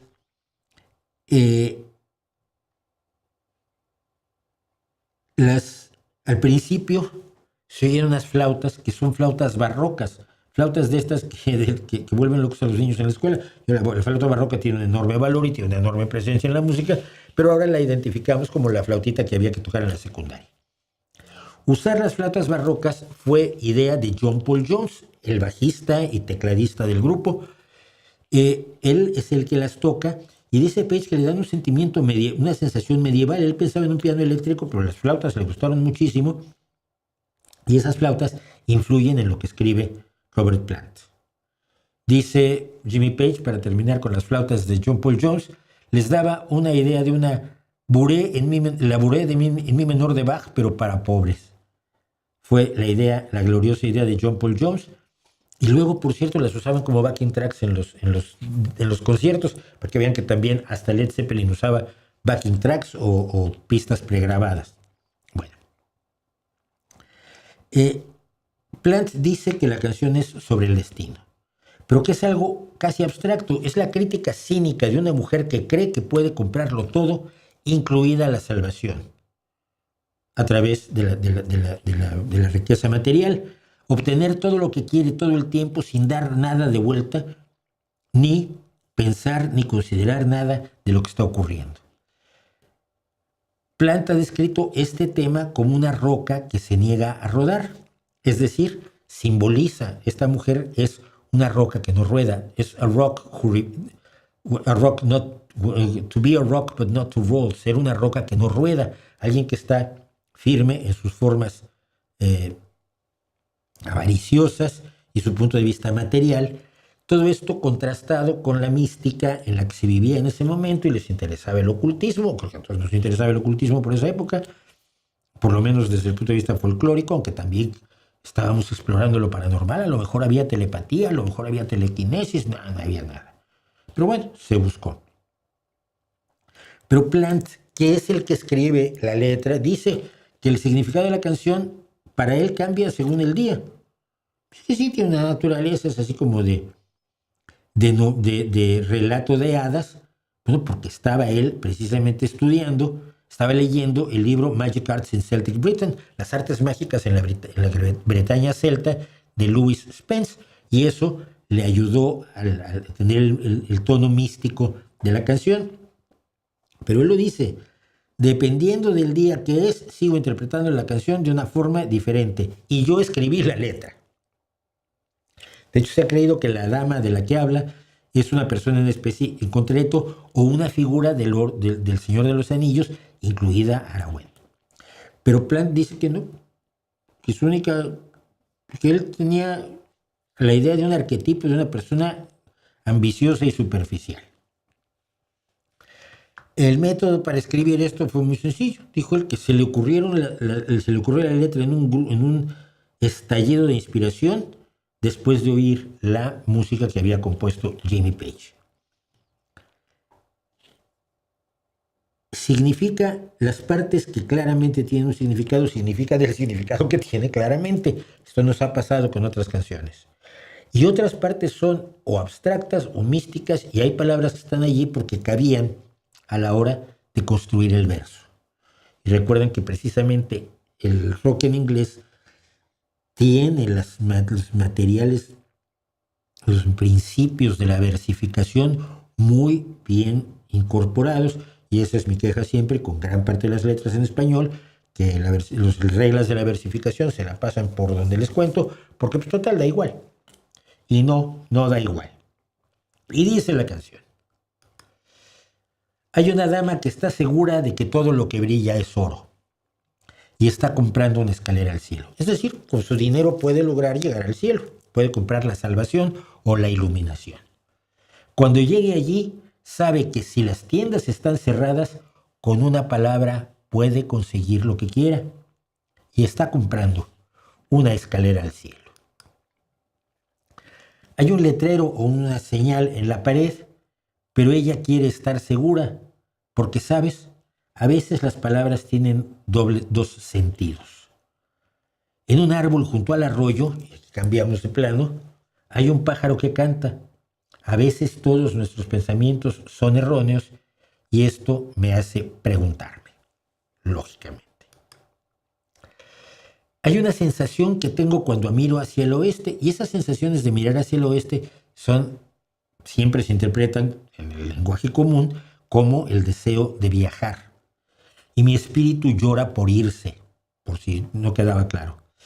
En mis pensamientos he visto anillos de humo entre los árboles y las voces de los que se quedan mirando me hacen preguntarme, realmente me hacen preguntarme. Y se susurra. Perdón, lo cambio. Y se susurra que pronto, si todos seguimos la melodía, entonces el flautista nos llevará o nos guiará hasta la razón. Y un nuevo día amanecerá para los que se queden y los bosques resonarán con risas. Y luego vienen estos ohs y wows de Robert Plant que son enormemente expresivos y fundamentales para la canción. Si hay un alboroto en tu seto, no te alarmes. Si algo se mueve allí, es solo la limpieza de primavera de la reina de mayo. Sí hay dos caminos que puedes tomar, pero a la larga aún hay tiempo para cambiar del camino en el que estás. Y me hace preguntarme. Luego viene el solo y dice, tu cabeza zumba y no se va por si no lo sabes, el flautista te llama para que te unas a él. El mundo material de un lado y el mundo más místico, más naturaleza, más buen rollito del otro. Querida dama, puedes oír soplar el viento y sabías que tu escalera descansa sobre el viento susurrante. O sea, que pese a tu ilusión material, hay un sustrato emocional. Y mientras serpenteamos por el camino, nuestras sombras más altas que nuestra alma, camina una dama a la que todos conocemos, que irradia luz blanca y quiere mostrar cómo todo se convierte en oro. Tampoco hay mucho que interpretar allí, creo yo, ¿no? Y si escuchas con mucha atención, la melodía llegará a ti al fin. La parte del flautista, la parte mística, la parte espiritual, la parte sensible, emocional, emotiva, más allá de lo material. Cuando todos sean uno y uno sea todos, ella no va a jugar ese juego porque va a ser una roca y no rodar, porque está comprando una escalera al cielo. No creo que haya mucho más que decir. La idea de Rolling Stone, que es una parte de los elementos que confluyeron en el nombre del rock and roll. Acuérdense que Led Zeppelin tiene la desvergüenza infinita y adorable de ser una canción que se llama rock and roll. Solo se llama rock and roll. Y creo que son los únicos que se atrevieron. Todos antes no saben si algo con rock and roll. Hay docenas de canciones que tienen la autorreferencia del rock, pero solo Led Zeppelin escribió rock and roll. Y la idea de que ser una roca y no rodar sea una forma de ser inamovible en tus creencias, mientras que una piedra que rueda pues, está muy bien, pero no reúne musgo, ¿no? Esa es pues la historia de Stairway to Heaven de Led Zeppelin. Jimmy Page, que ya puede regresar a su lugar, que está, si mal no recuerdo, aquí arriba.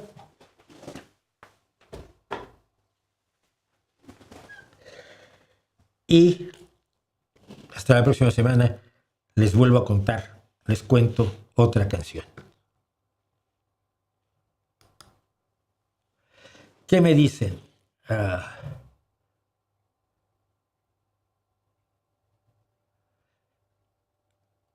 filosofía es un conjunto de dogmas rebuscados. Yo creo que hay una intencionalidad seria de de descubrir partes de la realidad, pero una intencionalidad errónea. Contenido que hace Poncho Gutiérrez de SDP Noticias, no tengo idea. Acuérdate que yo vivo en España y mi realidad es España, aunque trato de estar muy cerca de México, pero no es mi cotidianidad. ¿De qué manera, si es que el principio de legítima defensa y la desconfianza hacia la fuerza estatal fundamentan la postura libertaria sobre el derecho a la posesión de armas como un mecanismo de resistencia frente a una posible tiranía? Lo que haces es generar una tiranía. Si desconfías, mira, la desconfianza del Estado por parte de los liberales, que no son liberales, pero los liberales son demócratas y tienen principios. Puedo que yo esté muy en contra de algunas o muy en desacuerdo con algunas de las visiones liberales, como que muchas libertades son tan valiosas que puedes cancelar derechos, pero los verdaderos liberales no son antidemócratas. Quienes en Estados Unidos y solo en Estados Unidos consideran que deben estar armados, parten de la base de que el Estado es algo que está lejos de ellos, apartado de ellos.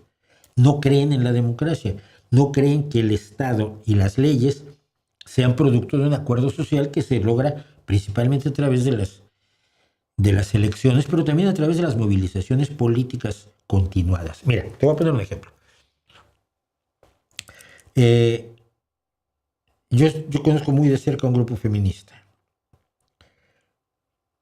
que hace muchísimo trabajo hablando con municipios, hablando con la legislación y los gobiernos de las comunidades autónomas que aquí en España, que son las divisiones políticas, y con el gobierno del Estado, con el gobierno central de Madrid, y que constantemente hablan e impugnan y dicen, oye, esta ley, quiero opinar sobre ella, y hacen mucha política que no se ve en la calle, que es la verdadera política. ¿Cómo hago yo como ciudadano, a través de un grupo de personas que tienen ideas similares a las mías, cómo influyo en el gobierno, no solamente a través del voto, sino a través de la militancia continuada? Yo lo hago a través del Partido Socialista, por decir un caso, ¿no? Entonces, si tú no crees que el Estado es parte de ti, o que tú eres parte del Estado, que tu sociedad conforma una unidad que merece el apoyo entre sí, y sobre todo, que tu sociedad es la que te permite sobrevivir a ti, porque sin ella estarías muerto, entonces te quieres defender de todos los demás con armas. Sí, pero mira, esas armas las fabricaron otras personas. Las fabricaron con base en el conocimiento de siglos de tu sociedad. Y se permite que se fabriquen porque es parte del acuerdo legislativo en el que estás. Y si las leyes te autorizan el uso de armas, es porque las leyes te lo autorizan. No estás impidiendo una tiranía, estás implantando la tuya propia, olvidándote de que es la sociedad la que te permite precisamente hacer eso. La democracia es tremendamente imperfecta, pero sigue siendo la mejor solución a los problemas de organización de una sociedad. Que hay que renovarla, que hay que cuidarla, que hay que mejorarla, que hay que optimizarla, sí, pero no hay que destruirla para que venga algo mejor. Por lo menos hasta ahora hemos visto que cada vez que se destruye la democracia, lo que viene pues, no es francamente como algo que uno quisiera. Entonces, es que por si viene una tiranía voy a tener muchas armas.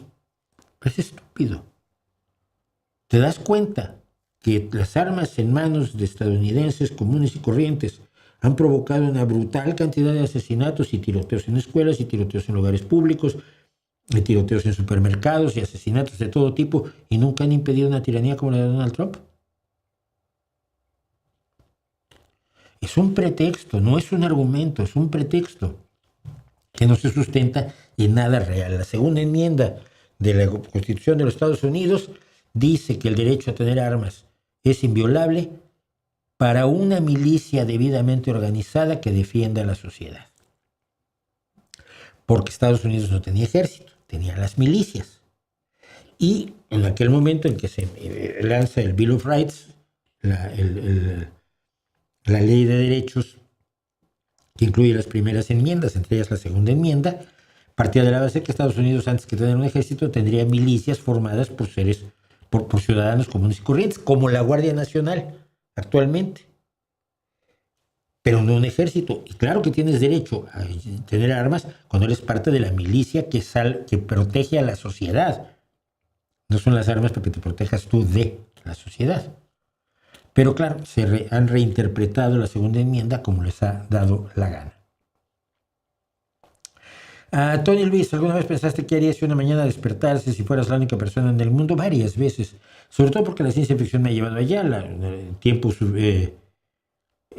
suficiente creo que se llamaba, un capítulo de La Dimensión Desconocida, donde en una actuación brutal, Burgess Meredith es el último hombre en el mundo, un hombre que quería leer y no lo dejaban, su mujer no lo dejaba leer, sus jefes no lo dejaban leer, o sea, sus conocidos no lo dejaban leer, y un día despierta y es el último hombre en el mundo y se va a la librería de Nueva York, a la biblioteca de Nueva York, es una maravilla, y elige que va a leer. Este año voy a leer estos 25 libros y este voy a leer estos otros, y pone los montones de libros que va a leer, porque ahora es el último hombre en el mundo, ¿no?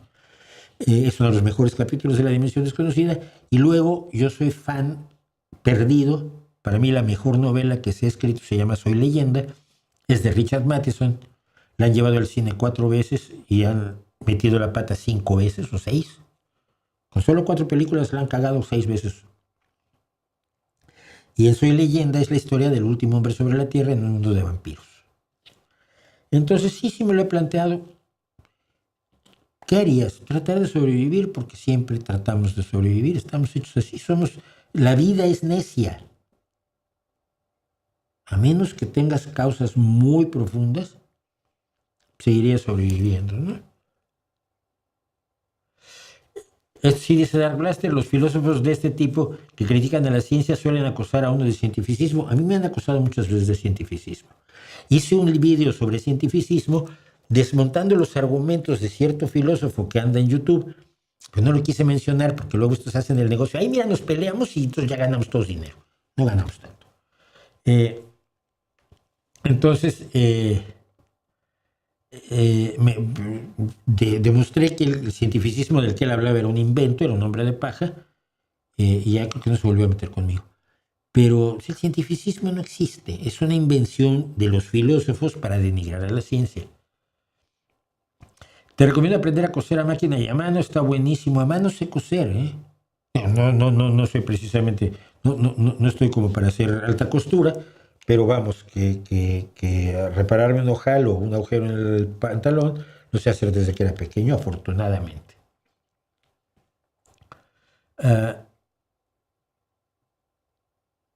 Dice, ¿usted cree que si la evolución y el Big Bang se enseñaran bien en las escuelas tendríamos más ateos? No lo sé, es una buena pregunta. Yo insisto que el alejamiento de las religiones y las creencias irracionales se da cuando desaparece el miedo, no cuando aumenta la educación. La educación es buena para otras cosas. Pero si tú te das cuenta de cuáles son los países más ateos del mundo, son los países donde la gente ya no tiene miedo, donde muy poca gente tiene miedo, donde ya no es prevaleciente en la sociedad el miedo al hambre, el miedo a la enfermedad, el miedo al abandono en la vejez, el miedo al destino de los hijos, a su futuro, ¿no? El miedo a quedarte desempleado, porque hay un seguro de desempleo.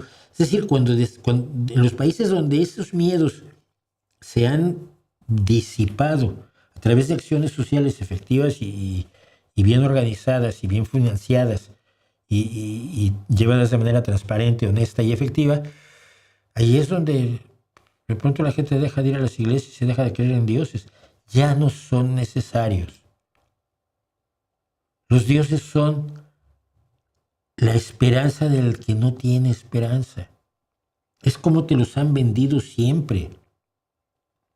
Me refiero a las religiones que evangelizan. No te hablo de religiones que no salen de decirle a la gente que se conviertan a su religión, porque son más bien, por ejemplo, religiones de una etnia o de un pueblo determinado, como es el judaísmo, ¿no? No, me refiero a los que van y promueven su religión, principalmente el cristianismo y el islam, y mucho el budismo ahora, lo que hacen es explotar tus miedos y prometerte cosas que hoy no tienes, pero uy, si las pudiera tener sería yo feliz. La iluminación, el nirvana, las 72 vírgenes o las que te toquen cuando te mueras, si eres un buen musulmán, la gloria de Dios, la falta de miedo, la falta de necesidad, la ausencia de escasez, la abundancia que te lo prometen. Todas las religiones te prometen abundancia espiritual o material. Ya no vas a tener hambre. Ay, qué bien, porque me he pasado toda la vida con hambre. Entonces voy a la iglesia porque no quiero morir y que me manden al infierno, donde seguramente habrá muchísima hambre. Entonces, yo siento que no, que probablemente no es un problema educativo, es un problema simplemente de una sociedad post-escasez como la que plantea, lo hemos hablado varias veces, una sociedad en la que no hay escasez de lo indispensable para la supervivencia. Es una sociedad que no tiene, en la que la religión tiene poco lugar entre pocas personas.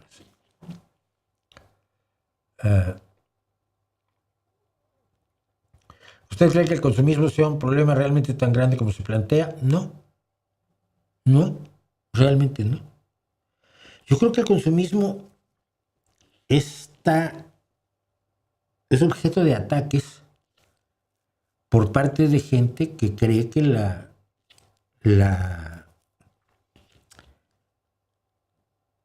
escasez es buena, que privarte de cosas placenteras es maravilloso, porque seguramente a Dios le va a gustar, ahora le gusta la naturaleza, algún ser sobrenatural más o menos que se inventen. Entonces, prívate de cosas, sé estoico, el estoicismo, sé moderado, no disfrutes demasiado. Si disfrutas demasiado, eres libre. Yo no creo que yo creo que en Estados Unidos hay un problema, por ejemplo, cultural, en las porciones de comida que se comen, pero no creo que sea por consumismo. Es decir, la identificación misma del fenómeno, tú consumes por consumir, no. Yo consumo lo que quiero. Lo que pasa es que quiero muchas cosas que ahora puedo tener y que antes quizás no podía tener. Y cuando puedo acceder a ellas, las quiero tener. Es lógico y es razonable y es humano. No deberías. Tienes que ser como más monje cartujo. ¿Por qué? Porque es mejor para la naturaleza. No forzosamente, oye.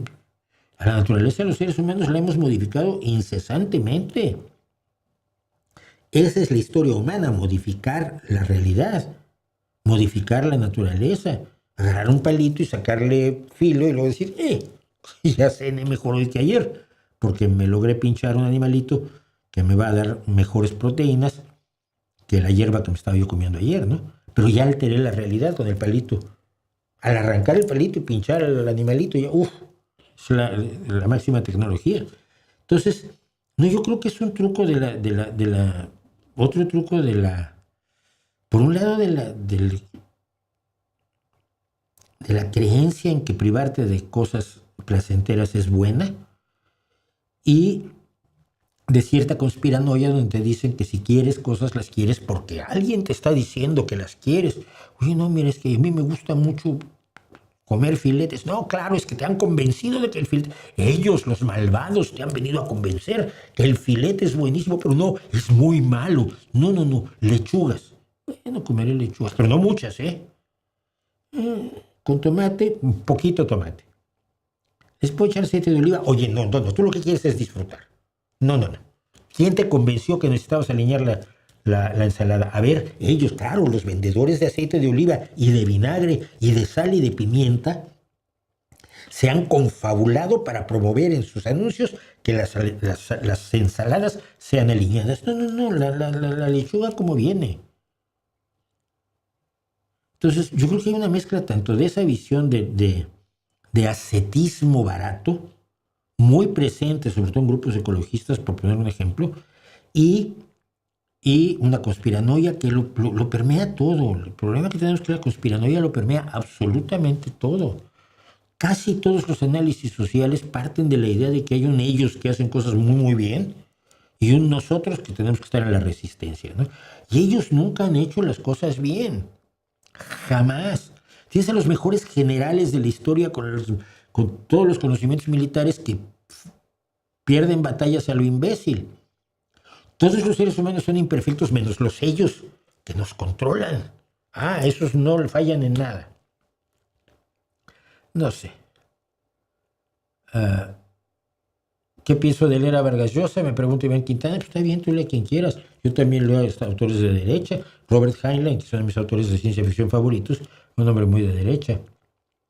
¿Por qué el peronismo en Argentina es tan raro? Es, salvo por los libertarios, usado por casi cualquier partido, desde izquierda marxista, progresistas, hasta los fascistas y nacionalistas. No sé. Pero ¿sabes por qué no sé? Porque he tenido muchos amigos argentinos, incluidos guerrilleros peronistas, de montoneros, que luego acabaron refugiados en México y acabaron trabajando en los mismos periódicos que yo y publicando sus libros en las mismas editoriales que yo. Y acabamos jugando póker juntos algunos viernes por la noche. Y les pregunto, oye, ¿y el peronismo qué es? Y dice, che. Y mira, es muy difícil de explicar. Pero, ¿cómo te digo? No, es muy difícil de explicar, No querés saber otra cosa. Te puedo explicar la relatividad. Te puedo explicar la mecánica cuántica. La relatividad, por ejemplo, es una cosa muy interesante, porque Einstein dijo, porque nunca te pueden explicar qué es el peronismo. El peronismo era una forma de populismo bastante de derecha que llenó a Argentina de nazis. Pero también el peronismo es el populismo amable de Evita. Y el contraste entre Juan Domingo Perón y Evita te genera unas posibilidades como las que tú mencionas, ¿no? De izquierda marxista, progresistas, fascistas y nacionalistas.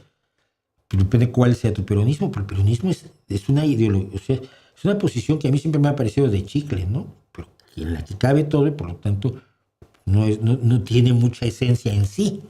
Lo que yo siempre he señalado es que se me hace muy raro que alguien celebre un régimen que llenó de nazis a Argentina, que se llevó a Mengele y se llevó a Eichmann y se llevó a un montón más que nunca les pudieron echar el guante, ¿no? Se llevó a, ¿cómo se llamaba este? Uno que fue descubierto en Bariloche. Y llevaron a un periodista estadounidense maravilloso que era Donaldson y se acercó a él, pues él estaba por allí, se acercó y lo llamó por su nombre de alemán. Y este imbécil se giró y dijo, ¿qué? Entonces, si eres tú, no eres fulano de tal, autor de tangos, no, con nombre en argentino, no, en español. No, era Pripke. Mr. Pripke, y este se gira y dices tú, ok, acabas de reconocer que tú eres Pripke, el asesino de Roma. Ahora vamos a hablar, el que masacró judíos y niños en Roma. Y le hace una entrevista que es una de las cosas mejores que yo he visto en periodismo, ¿no? Gente como Pripke, como Eichmann, como Mengele, todos estuvieron en Argentina. ¿Cómo puedes celebrar un régimen así? Yo no lo sé. Lo ignoro todo. ¿Qué opinas del juicio que perdió Meta en Estados Unidos por ser adictivo a sus redes sociales? No tengo muchos datos. Mauricio, ¿qué opinas del polígrafo? Que no sirve para nada. Pero no es por lo que yo opine. A ver, vamos a dejar muy claro esto. Mis opiniones, salvo las musicales, e incluso en cierta medida las musicales, pero las artísticas, a ver, cosas que te gustan, punto.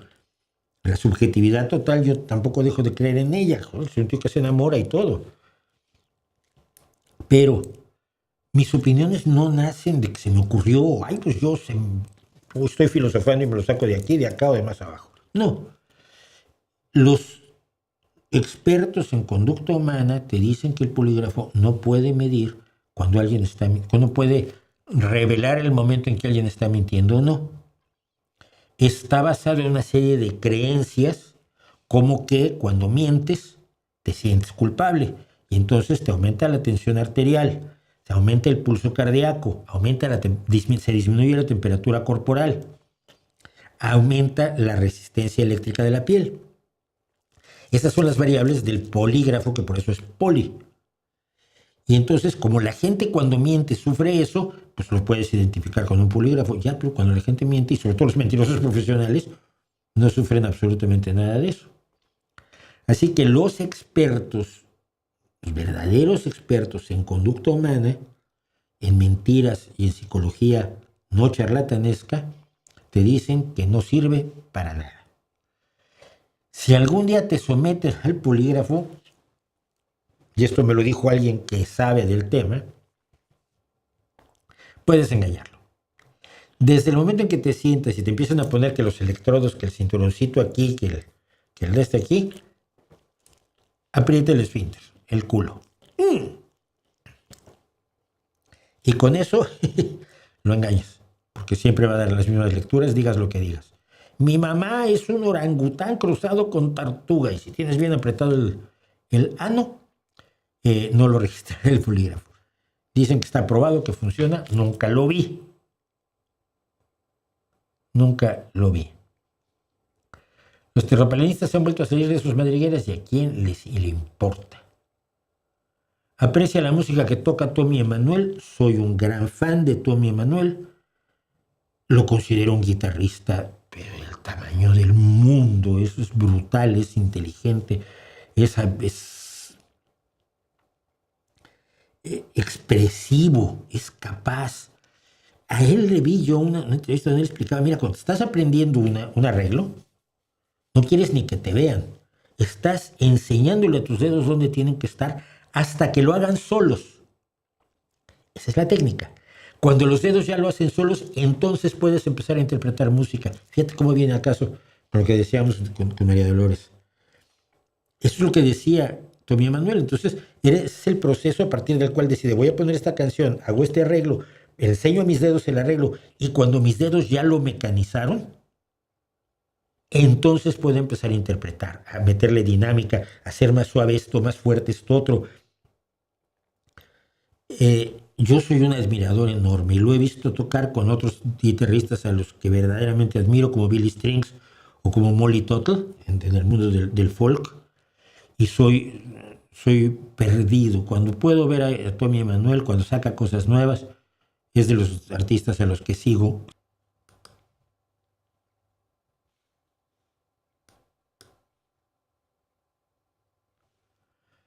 No sé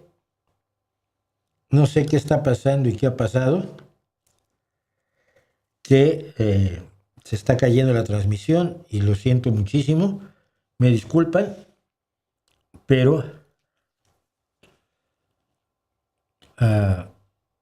espero que como digo, si seguimos grabando, lo tendremos todo después.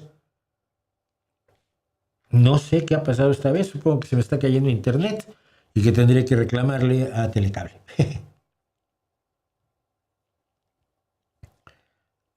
El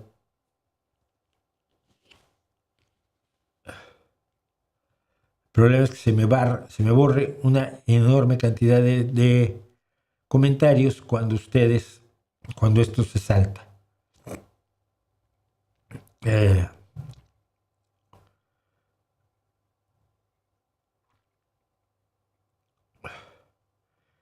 Kazajstán es enorme, pero al estar al lado de gigantes como Rusia y China, la percepción se altera. Kazajstán es casi el tamaño de China, cuidado.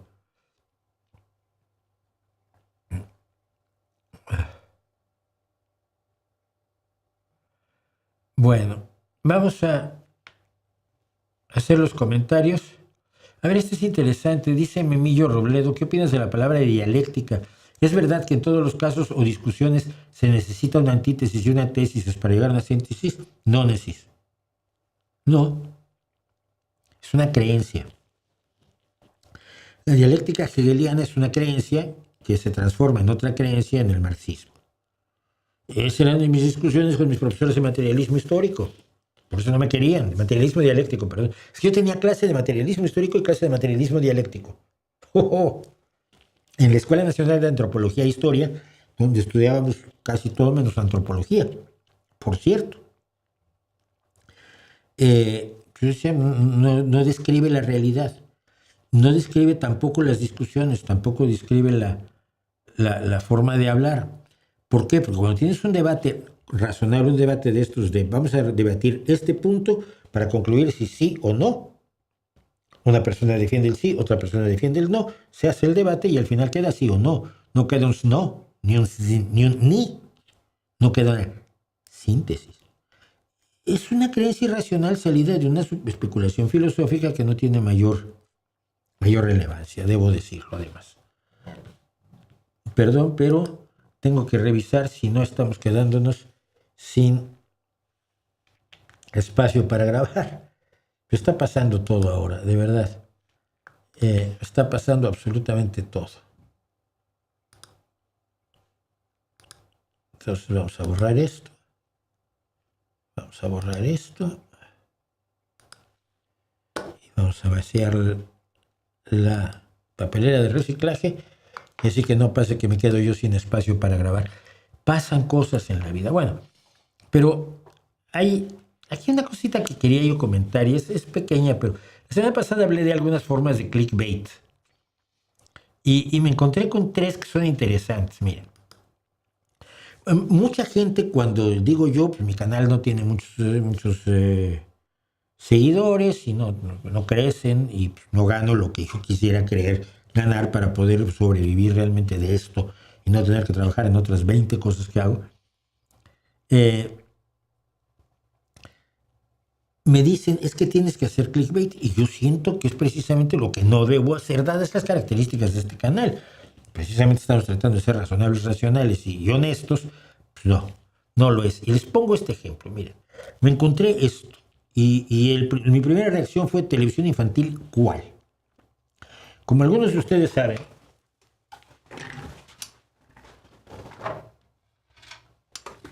soy el autor de Tom y Jerry a las supernenas, la aventura de Hanna-Barbera, la historia del estudio Hanna-Barbera, pues es una cosa que me encanta.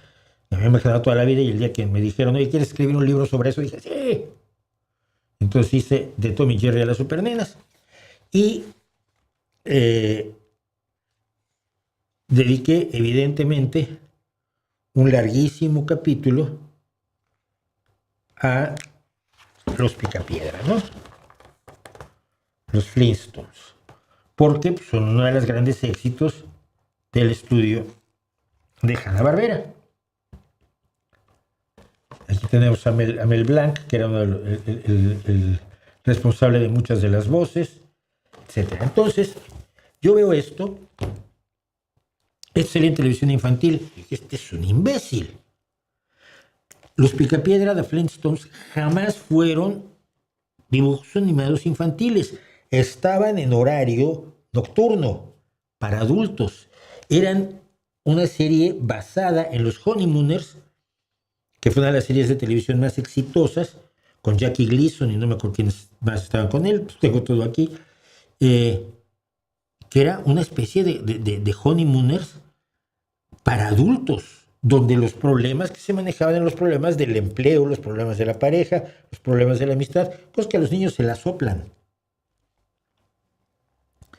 Nunca fue una serie infantil, fue una de las primeras series de Hanna-Barbera propuestas para adultos.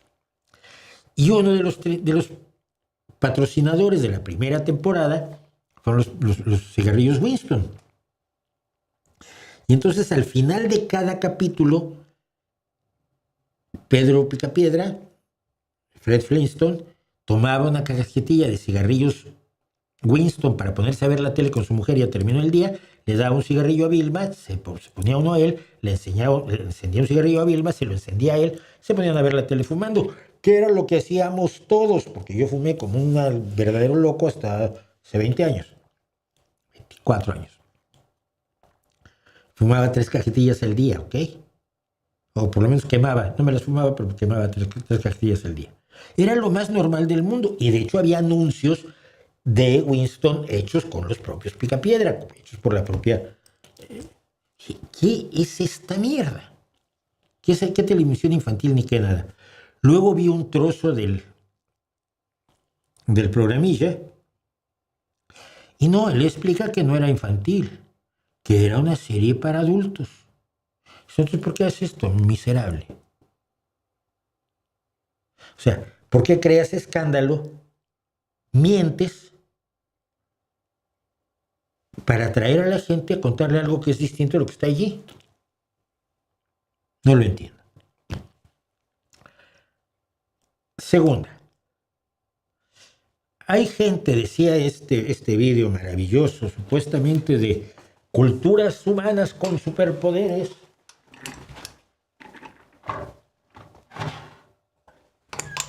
Es que de verdad. Y entre las culturas humanas con superpoderes, uno aguanta 1.5 minutos de apnea, pero allá hay alguien que dura 8 horas bajo el agua. Bueno, es mentira. Nadie aguanta. Los grandes apneístas que duran algunos minutos. Sin saber, campeón de apnea, podemos buscarlo aquí rápidamente.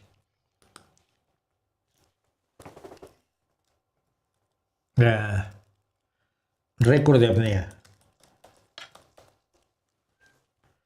29 minutos bajo el agua sin respirar.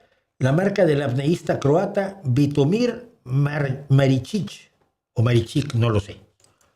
No, esos tienen acentos circunflejos y agudos y graves y al revés en los idiomas eslavos, nunca los he sabido leer. Pero bueno, 29 minutos en el agua es lo máximo. Este hombre se ha preparado seguramente toda su vida, apneísta profesional, para aguantar 29 minutos bajo el agua. 8 horas. Bueno, esto es una patraña. Luego, los presentadores viven en el agua. No viven en el agua, viven en palafitos que hacen sobre el agua. Viven en barcos, no viven en el agua. Pero mientras veías dónde vive esta gente, que son gente precisamente de Oceanía, él te ponía y de Filipinas, el sudeste asiático y parte de Oceanía, tú veías dónde vivía esa gente y él te decía que vivían en el agua. Y dices, no estás mintiendo, chico. Y luego se revela la verdad. En esta cultura que se dedica a la pesca, que saca la mayor parte de su sustento de la pesca, son muy buenos apneístas, bucean muy bien. E incluso se ponen pesas para bajar más rápido, así como los apneístas se ponen pesas.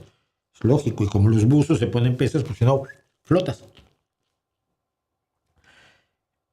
Y pueden estar buceando, tirándose a bucear hasta 8 horas al día. O sea, no son 8 horas consecutivas, como sugieres aquí, sino que se meten, están un par de minutos, 3, 4, serán grandes apneístas, 5, 8 minutos, luego salen, toman aire, entregan la pesca que tienen a quien los está esperando y vuelven a bucear. Como las buceadoras de perlas del Japón, ¿no? Mentira. Y finalmente, esto fue el colmo. Me dicen que Wes Cage, el de la izquierda, es el hijo de Nicolas Cage. Dices tú, vamos luciéndonos con un tatuaje facial. Mira, yo soy mi amigo de los tatuajes, pero el tatuaje facial sí no lo trajo. El peinadito no te pegue mucho el aire y como quieres ir en el metro con ese peinadito, vas a ver cómo acabas. Pero el hijo está tan chiflado, el hijo de Nicolas Cage. Wes Cage hizo death metal durante una época, o black metal, no me acuerdo. Bueno, creo que hizo black metal. Luego se retiró, está actuando ahora. Pues qué bueno, pero un poco el tipo está así, con los tatuajes en la cara y lo contratan para actuar. Pues actuar de qué, ¿no? Ya es que no, lo de la izquierda ahí es como inteligencia artificial. Pero esto fue lo más heavy que encontré de Wes Cage. Hay uno donde está más o menos igual, pero está soltando sangre porque como hacía black metal, para una promo. Pero no es esto el hijo de Nicolas Cage. Ni aparece algo así en el vídeo. Te aparece él en el grupo de black metal y te aparece él actuando y te aparece en la alfombra roja con el pelo largo. ¡Ay, qué escándalo! En serio, lo que debemos de hacer es no hacerles caso y denunciarlos. En vez de recomendarme a mí, por favor, que haga clickbait, deberíamos de estar tratándonos de deshacer de esto, por favor. Es que es absolutamente alucinante. En fin. ¿Qué dicen? Tengo una duda desde la otra semana que la hice mal. ¿Por qué en Ucrania los drones rusos e iraníes son menos efectivos y en Oriente pareciera que hicieron muchísimo daño? Por lo que expliqué. Por lo que expliqué. Durante 4 años, Ucrania desarrolló una tecnología para anular esos drones, porque constantemente ha estado bajo ataque sin cesar 4 años por esos drones. Y esos drones no están atacando objetivos militares, están atacando casas de gente. Lo que yo comentaba, que me decían los ucranianos, un Shahid 136, o Shahed, no sé cómo se pronuncia, puede destruir un piso de un edificio de 10 pisos, pegar en el 8 y matar a toda la familia, pero solo eso, no afecta al resto del edificio. Se está dirigido, hace 2 días, un autobús escolar fue atacado por un dron Shahed. Entonces, Ucrania durante 4 años ha desarrollado una tecnología concreta contra este tipo de drones. Tecnología como la que me enseñaba la semana pasada del dron con el cañón de escopeta que tira drones rusos e iraníes.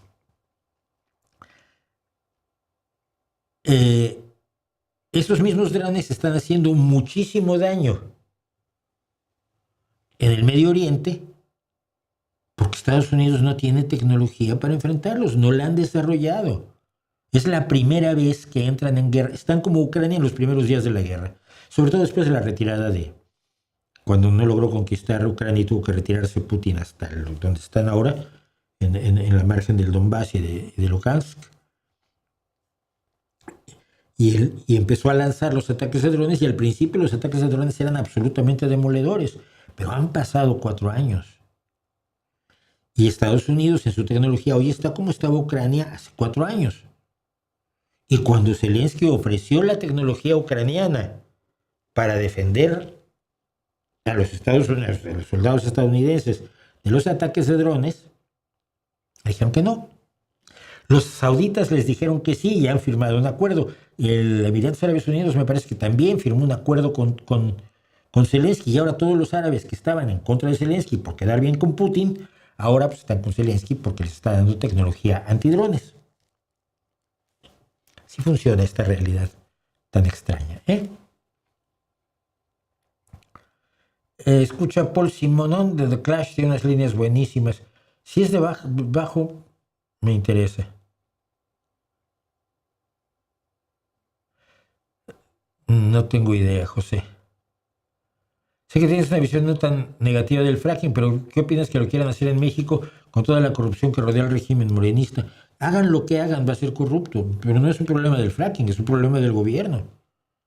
Y el petróleo que sacan sin fracking también está desapareciendo o cayendo al mar. En una de las grandes tragedias ecológicas de la historia, de la que ha negado el gobierno mexicano que exista. Y de la que ha culpado a otros y no a su refinería de legos que se hizo. No, el problema no es el fracking. El problema es que cualquier cosa que pongas en manos de un grupo autoritario, depredador, buitresco, populista, va a ser un fracaso. Entonces, si van a hacer fracking, ¿con qué tecnología la van a hacer? Si no pudieron poner los pilotes para el Tren Maya y se está cayendo. No, hombre.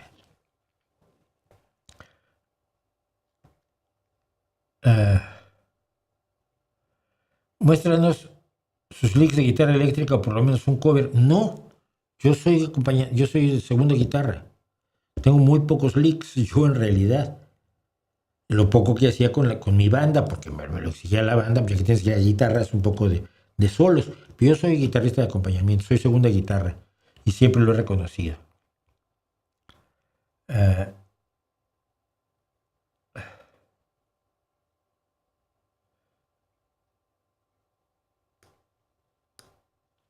Sería muy interesante que invites a Carlos Blanco Pérez a tu programa para charlar sobre la importancia de la filosofía.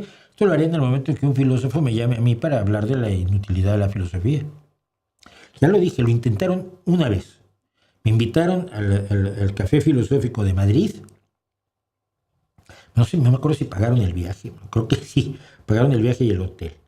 Y aquello fue el desastre. Uno de ellos me quería pegar, así. Bueno, me quería pegar más que nada porque discutíamos de Podemos y esto fue hace más de 10 años. Pero no, los filósofos a mí no me invitan a hablar. ¿Y por qué los voy a invitar a ellos? No, para nada. Este es bueno, de Julio César López Zamora. La mejor respuesta para los negacionistas del viaje a la luna es responderles: ¿cuál luna? Eso no existe. Eso lo saca de onda bien divertidos. Es bueno, sí. Es buena. Saludos desde México. ¿Qué opina con respecto a la situación política en nuestro país en relación al llamado golpe de Estado blando? ¿Tiene remedio este país? No sé, yo creo que todos los países tienen remedio en el momento en que la ciudadanía y la población quieren que tenga remedio. Pero yo nunca hablé del golpe de Estado blando. Yo desde el segundo año de López Obrador empecé a hablar del golpe de Estado lento. Es decir, que están haciendo todo lo que se hace en un golpe de Estado, pero a lo largo de varios años. En vez de hacerlo un día por la mañana, que llegan y le dicen al señor presidente: a partir de ahora ya la ley no vale, establecemos la ley marcial y usted se va a la cárcel o lo fusilamos. Y no, todas las instituciones, todas las leyes, los organismos de gobierno que más o menos funcionaban para mantener las cosas más o menos a flote, han sido demolidos, pero poco a poco. Es un golpe de Estado lento. Así lo he dicho y así lo creo. No. Hades Cronos 1520, un superchat y nos manda un abrazo. Muchas gracias de regreso. Dijiste que tu hijo ya no había dejado el mal hábito de escuchar reggaetón, pero ya nos dices que escucha ahora. Escucha cosas raras. Está escuchando música de influencia tropical y está escuchando algo de pop. No tengo problema, que escuche lo que quiera, ¿eh? Cuando está conmigo, y sobre todo cuando estamos en el auto, pues traga rock, pero a montones. Y ha estado conmigo en el concierto de Scorpions, y ha estado conmigo en el concierto de Fito y Fitipaldis, de Fito Cabrales, que es lo mejor que hay en este momento en España. ¿Y en qué otro concierto estuvo con nosotros? O sea, mi hijo come rock y algún día va a reconocer que le gusta, estoy seguro. Pues no le disgusta, pero siente como que no es para él. En The Warning, ahí sí le gusta The Warning, por ejemplo. Y no es porque las chicas sean guapas, es porque le gusta la música de The Warning. Y estuvo conmigo en el concierto de The Warning. Entonces, todo el tiempo.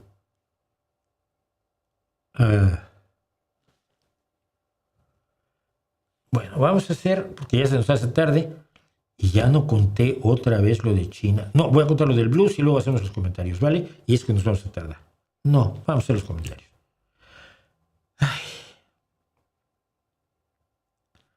Estoy absolutamente y que si lo hago de 4 horas tampoco me va a dar tiempo.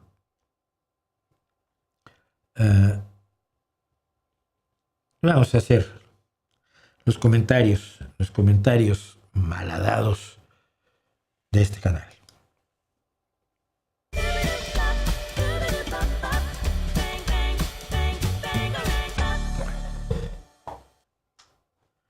Esperen, que me tengo que saltar aquí en el teleprompter lo de China, que tengo mucho tiempo que quiero decirles y quiero compartirlo. Y mis blues favoritos. Ya está, ni lo voy a poner, fíjense, porque todas las semanas lo pongo allí y no funciona. Pero bueno, vamos a los comentarios newtonianos, comentarios que a toda acción corresponde una reacción, y estas son las acciones y mis reacciones. Y empezamos con Leonardo Rodríguez. Este logró algo que es muy difícil, que es llenarme el buche de piedritas. Cada vez que hablo de filosofía, sufro unas convulsiones emocionales aterradoras, pero lo siento mucho.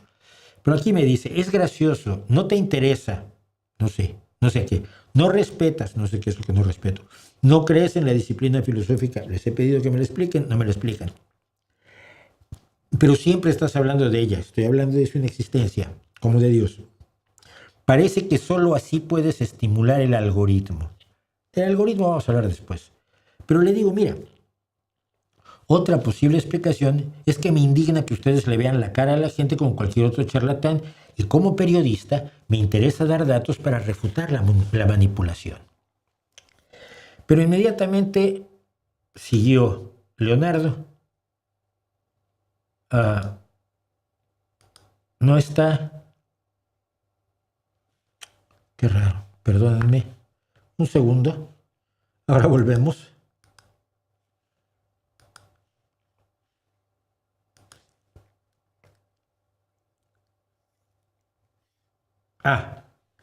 Sí, no, me equivoqué. Tenía que haber puesto que fue lo que dijo inmediatamente después. No tienes que pasar 11 años, mi querido abuelito sofista. En el primer año de la carrera, incluso mucho antes, si sabes leer, se estudia a los estoicos.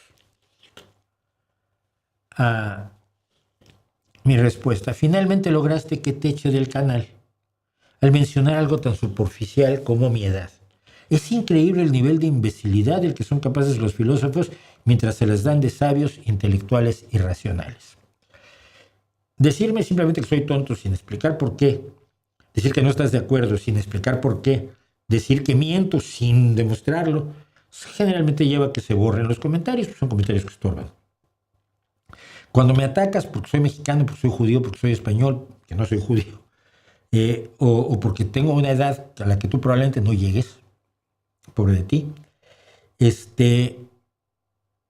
te baneo. No soporto a los fascistas, a los que se van a lo superficial cuando no pueden abordar los temas racionales. Entonces ni busquen los comentarios de Leonardo, porque después de unas semanitas de estar dando por saco, finalmente logró ser echado de este canal. Yuli Ximena Vera Vargas 4410 dice: me encanta tu programa, gracias. Van a ver cómo no le encanta tanto. Siempre lo veo y estoy pendiente de cada episodio. Muchas gracias. Mil gracias por compartir tu conocimiento, tiempo y experiencia con nosotros. Amo tu pinto rocker. No, este es. No, me estoy confundiéndola con otra comentarista, perdón. No, ella sí me echó muchas flores y yo me ruboricé muchísimo. Si quiero saber qué piensas de las guerras. ¿En qué casos consideras que es necesaria una guerra? ¿Qué guerras consiguieron ganar algo y ayudaron a mejorar algo en la humanidad? Mil gracias. Perdón, la confundí, Julie, lo siento, Y yo respondo: he hablado de ello, soy pacifista no radical, creo en la defensa propia y creo en la defensa de los más desprotegidos bajo condiciones extremas. Así, por ejemplo, de joven defendí el derecho de Vietnam a oponerse al invasor, como hoy defiendo el derecho de Ucrania a resistirse a desaparecer bajo la bota de un criminal de guerra. Y hay otro elemento que hizo que mi apoyo a Vietnam y a Ucrania tengan un parecido. Tanto Estados Unidos en Vietnam como Rusia en Ucrania atacan fundamentalmente a civiles. Atacan blancos civiles. Mientras que ni Vietnam estaba demasiado lejos de Estados Unidos como para poder atacar blancos civiles, pero Ucrania, que finalmente estaba empezando a actuar tras la frontera rusa, no ha atacado ningún blanco civil, únicamente blancos militares. Y eso me hace que los respete. Preferiría, por supuesto, que terminara la guerra y que Putin regresara a las fronteras que se establecieron en un apartado, en tratados de 1991, en el Memorándum de Budapest de 1994, y en una declaración que hizo Putin después de firmar algún otro documento con un presidente ucraniano en 2011, diciendo que Ucrania no tenía nada que temer. 4 años después la invadió, en 2014, 3 años después. Dice Hugo Saldana, 2961, los astronautas soviéticos se denominaban cosmonautas. O astronautas rusos, ¿no? Astronautas soviéticos y ya. Se pusieron un nombre distinto del que usaban en inglés y yo los tengo que respetar. No, astronautas soviéticos. Nemo 8894 y varias personas salieron por este lado. Cuando yo dije que la más grande estrella del rock en Asia, el rock asiático, es Freddie Mercury, muchos me respondieron que si nació en Zanzíbar es una isla africana. Entonces a varios les expliqué, como ya expliqué, los padres de Freddy eran de la India. Estaban en Zanzíbar por el trabajo del padre en la administración colonial británica. Así que la nacionalidad de Freddy, él se consideraba hindú, indostano o indio. Y hasta esta semana la India está en Asia. Y luego, cuando en el 64 huyen por los problemas de Zanzíbar al Reino Unido, entonces asume la nacionalidad británica. Entonces un payaso que se llama Antonio Sánchez, creo que, no sé si la puse aquí, no la puse. Un payaso que se llama Antonio Sánchez dijo: lo que nunca reportarás. No sé dónde lo puse, pero Antonio Sánchez básicamente dijo que yo nunca iba a reconocer que estaba equivocado. Constantemente reconozco cuando me equivoco, lo acabo de hacer con los mapas. Pero le digo: lo que nunca soportarás es que no esté equivocado. Para centrarnos, en 2023, Freddie Mercury entró en el Salón Asiático de la Fama y aquí tiene junto a Rocky Aoki, que es, si mal no recuerdo, lo leo, el fundador de los restaurantes Benihana, y Ryuichi Sakamoto, que es un legendario compositor japonés, y junto con ellos fue admitido en el Salón de la Fama Asiática Freddie Mercury, Farrag Bulsara, que era asiático. Sorry. Bernardo CR3499 dice: duda, me habían dicho que este rolón, se refiere a Bohemian Rhapsody, era un aviso para decirle a toda la gente que tenía SIDA y que además había contagiado a alguien casi a propósito. Es una duda, no asumo que sea algo al respecto. Bien hecho por presentar la duda, Bernardo. La respuesta es difícil, porque la canción es de 1975 y a Freddy se le diagnosticó el virus de la inmunodeficiencia humana en 1987, 12 años después de la canción. Así que no. Juan Pérez Mich, hijo mío, si quieres ser sarcástico, practica bien. Porque estamos hablando de la barbarie de Israel, y entonces él se lanza contra todos los israelíes, contra todos los judíos, que pobrecitos muchachitos que luego van a concursos en otros países, hay que tratarlos con pincitas, no sea que alguno de los fanáticos religiosos chille. Y le digo: ¿a quiénes? A los israelíes, por supuesto. A menos que sean directamente cómplices, es una bajeza atacarlos por el hecho de ser israelíes o judíos, del mismo modo que es una bajeza que Israel mate a palestinos que no son de Hamas, del mismo modo que es una barbaridad que Putin esté matando a ucranianos que ni siquiera están en el frente de combate. Y yo lo viví aquí en Gijón, hace muchos años. Vino un grupo de bailes israelí, jovencitos, algunos adolescentes, 20 y pocos, y venían a bailar en el teatro más grande que tenemos en esta pequeña ciudad, el Jovellanos. Y la gente de Izquierda Unida se presentó a exigir que no bailaran porque eran israelíes.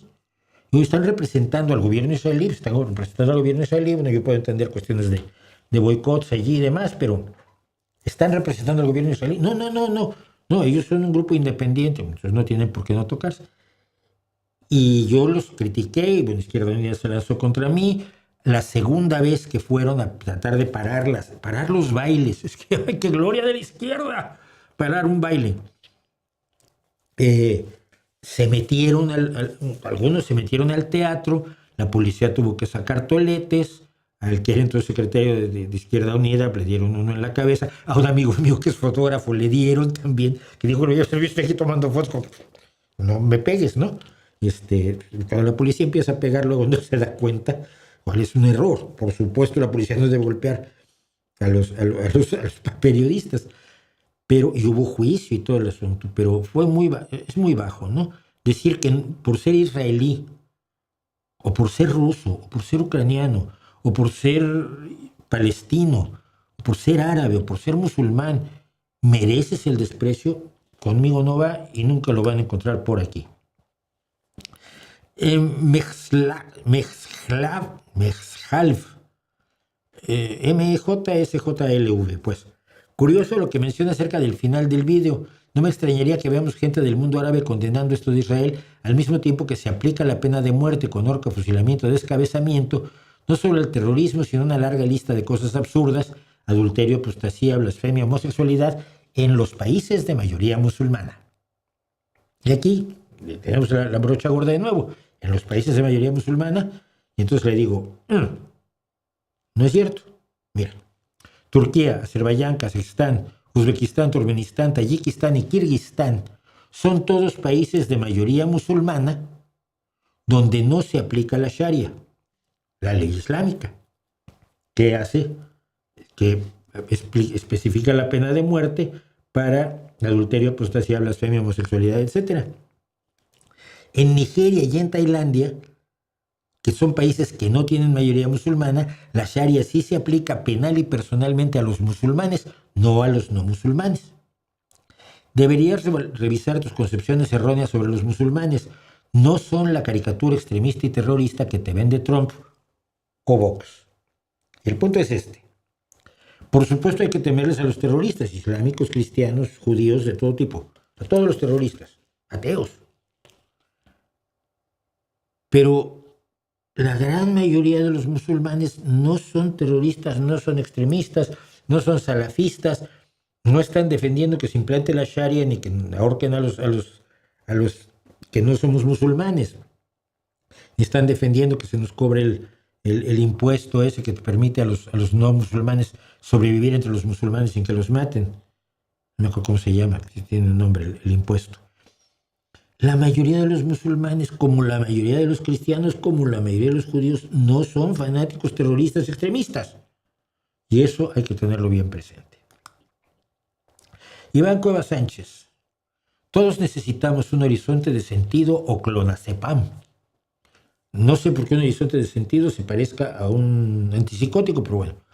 Porque el vacío existencial sin una gran teoría unificadora, ideología, por más disparatada que sea, siempre será un bálsamo ontológico. Bálsamo ontológico. Y a saber qué es eso. El problema es cómo demostrar el valor de verdad del paradigma. Valor de verdad del paradigma, no sé qué sea eso. Y eso duele, nos dice con toda convicción Iván Cuevas Sánchez. Y yo le digo, mira, no es cierto, no necesitamos nada de eso. Y ese dolor es francamente postureo clase media. Y después de responder a esto me acordé de esos reporterillos estadounidenses que van a lugares donde, con su concepción a veces que tienen de que el mundo es Estados Unidos, poco más o menos. Entonces fue a entrevistar a gente de una cultura, de una sociedad muy primitiva que vive de la cacería. Y entonces estaba entrevistando a un hombre más o menos mayor y a su hijo, chico de 19, 18 años. Y entonces le decía, bueno, pero tú, ¿qué es realmente lo que es tu meta en la vida? Conseguir carne. ¿No? ¿Qué? Sí, claro, conseguir carne, porque come la familia, vamos, conseguimos carne y entonces hemos logrado lo que queremos en la vida. Ya, pero ¿qué es lo que te provoca felicidad? La carne, conseguir carne, la carne. Y no tienen tiempo las personas en ciertas circunstancias para tener devaneos existencialistas, de verdad.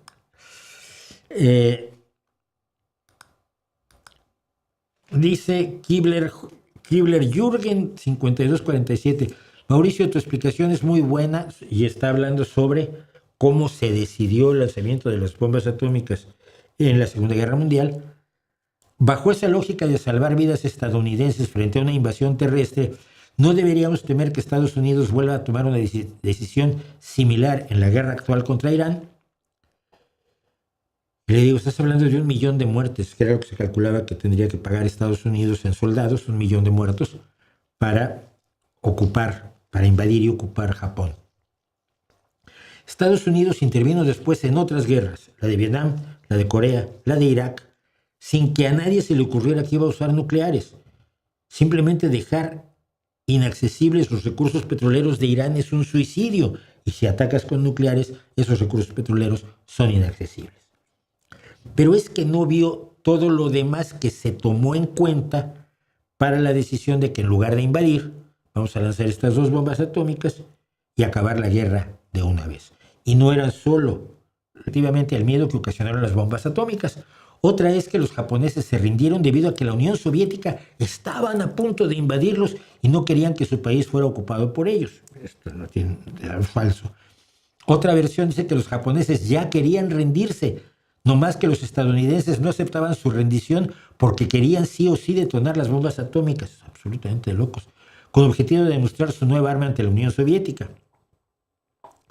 Le dije, a ver, estudia un poco de la historia y verás que esas versiones responden a motivaciones ideológicas, pero no a los hechos que se vivieron realmente.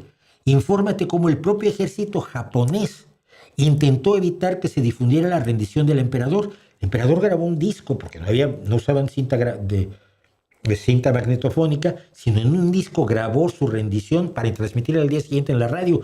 Y hubo grupos del ejército que trataron de impedirlo, porque querían seguir peleando hasta el último hombre y la última mujer después de la invasión, obligar a la invasión y luego morir todos, porque eso era lo honorable. Le digo otra cosa, la invasión soviética no fue ninguna sorpresa.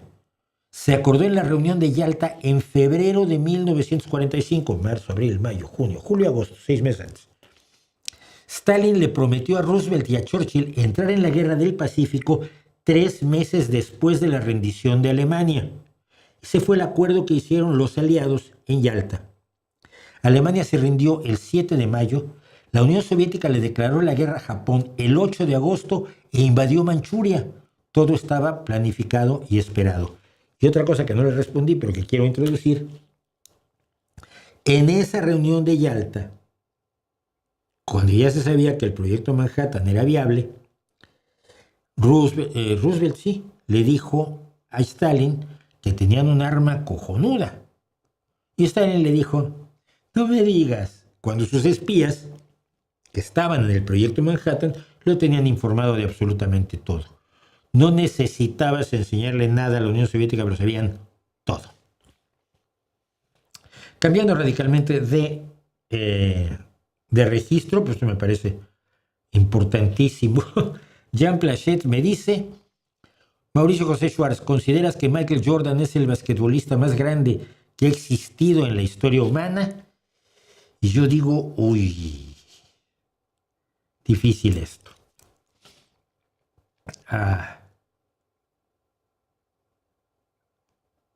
Mira, yo tendría mis dudas. Está entre los 10 más grandes, por supuesto.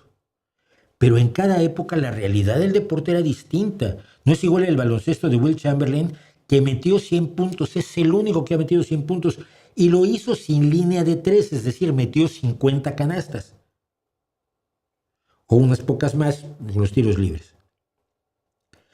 El baloncesto de Julius Erving, que es el ídolo de todos los ídolos que vinieron después.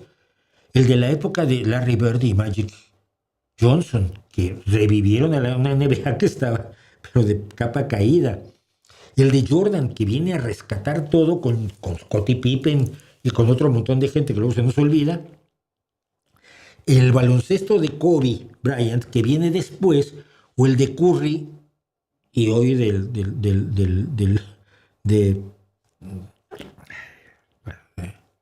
del señor que ya está, de LeBron James, que bueno, que lo ha borrado de la cancha, por cierto, desde que llegó Luka Doncic. Pero bueno, son baloncestos distintos. Tienes a otros grandes como Kareem Abdul-Jabbar en los Lakers, que estaba con Magic Johnson, pero no puedes descontarlo. Magic Johnson contaba a veces que cuando un día que se enfermó Kareem Abdul-Jabbar pensaban que no iban a poder ganar los playoffs. Y Magic era el eje de ataque de los Lakers, ¿no? O tienes al que más campeonatos conquistó y quizá no lo conoces, que es Bill Russell, y que tuvo 11 anillos. Michael Jordan no era un creador de jugadas y un pasador como Larry Bird, que para mí es el jugador más completo de la historia. Mi equipo personal de 5, cada uno en su posición, no estoy metiendo 4 gentes de la misma posición repartiéndolos, no. En la 1, 2, 3, 4 y 5, 1, 2, 3, 4 y 5 serían Steph Curry, Michael Jordan, Larry Bird, Julius Erving y Will Chamberlain. Eso no lo para nadie. El más grande no lo sé, pero uno de ellos sí, señor.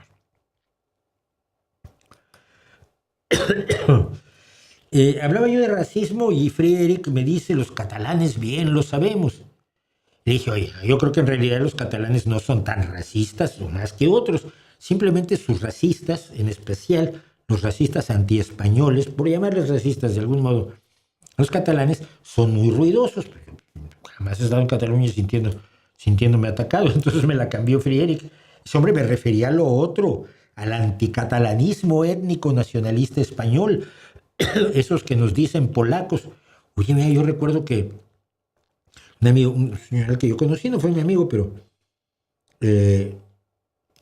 ¿cómo se llama? El novelista. Estuve en Cuba con él incluso, que se hacía llamar un polaco él mismo, ¿no? ¿Qué pone en tu DNI? Habla cristiano y nos aporrean. Parece que van los españoles pegándole a todos los catalanes con la porra. La mole sociológica nefasta castiza. Fíjate. Y yo le respondo, no, mira, Friedrich, esos también son minoría y muchos de ellos simplemente reaccionan al hecho de que los independizes catalanes, que no son todos los catalanes, ni mucho menos, los quieren echar de su propio país. Si a mí me quieren echar de mi país, cuando yo estoy en las Ramblas, estoy en España, estoy en mi país junto con todos los catalanes y todos la gente de Barcelona, ¿sí? Pero dices que no, que me quieres echar, que yo no valgo para ser tu compatriota. Bueno, eso dicen los indepes. El racismo de los extremistas catalanes se ve respondido con el racismo de los extremistas españolistas. Es obvio y ninguno vale la pena, la verdad. Ramón Flores, 2162, dice, ¿por qué pretendes que Dios debe pensar como tú? Porque hablaba yo del creyente aquel que dije, si tú no harías lo que hace Dios, pues quizás Dios no lo está haciendo y no hay Dios. Y dice, ¿por qué pretendes que Dios debe pensar igual que tú? Él sabe por qué hace las cosas. Le respondió, y si estoy hecho a su imagen y semejanza, pensamos igual, ¿no? Entonces me respondió,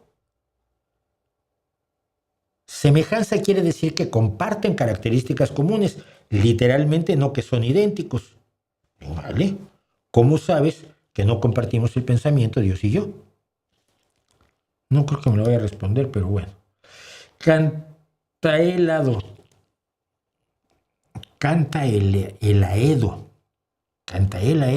Y lo que hacen cuando se prescinden las mayúsculas pasan cosas raras.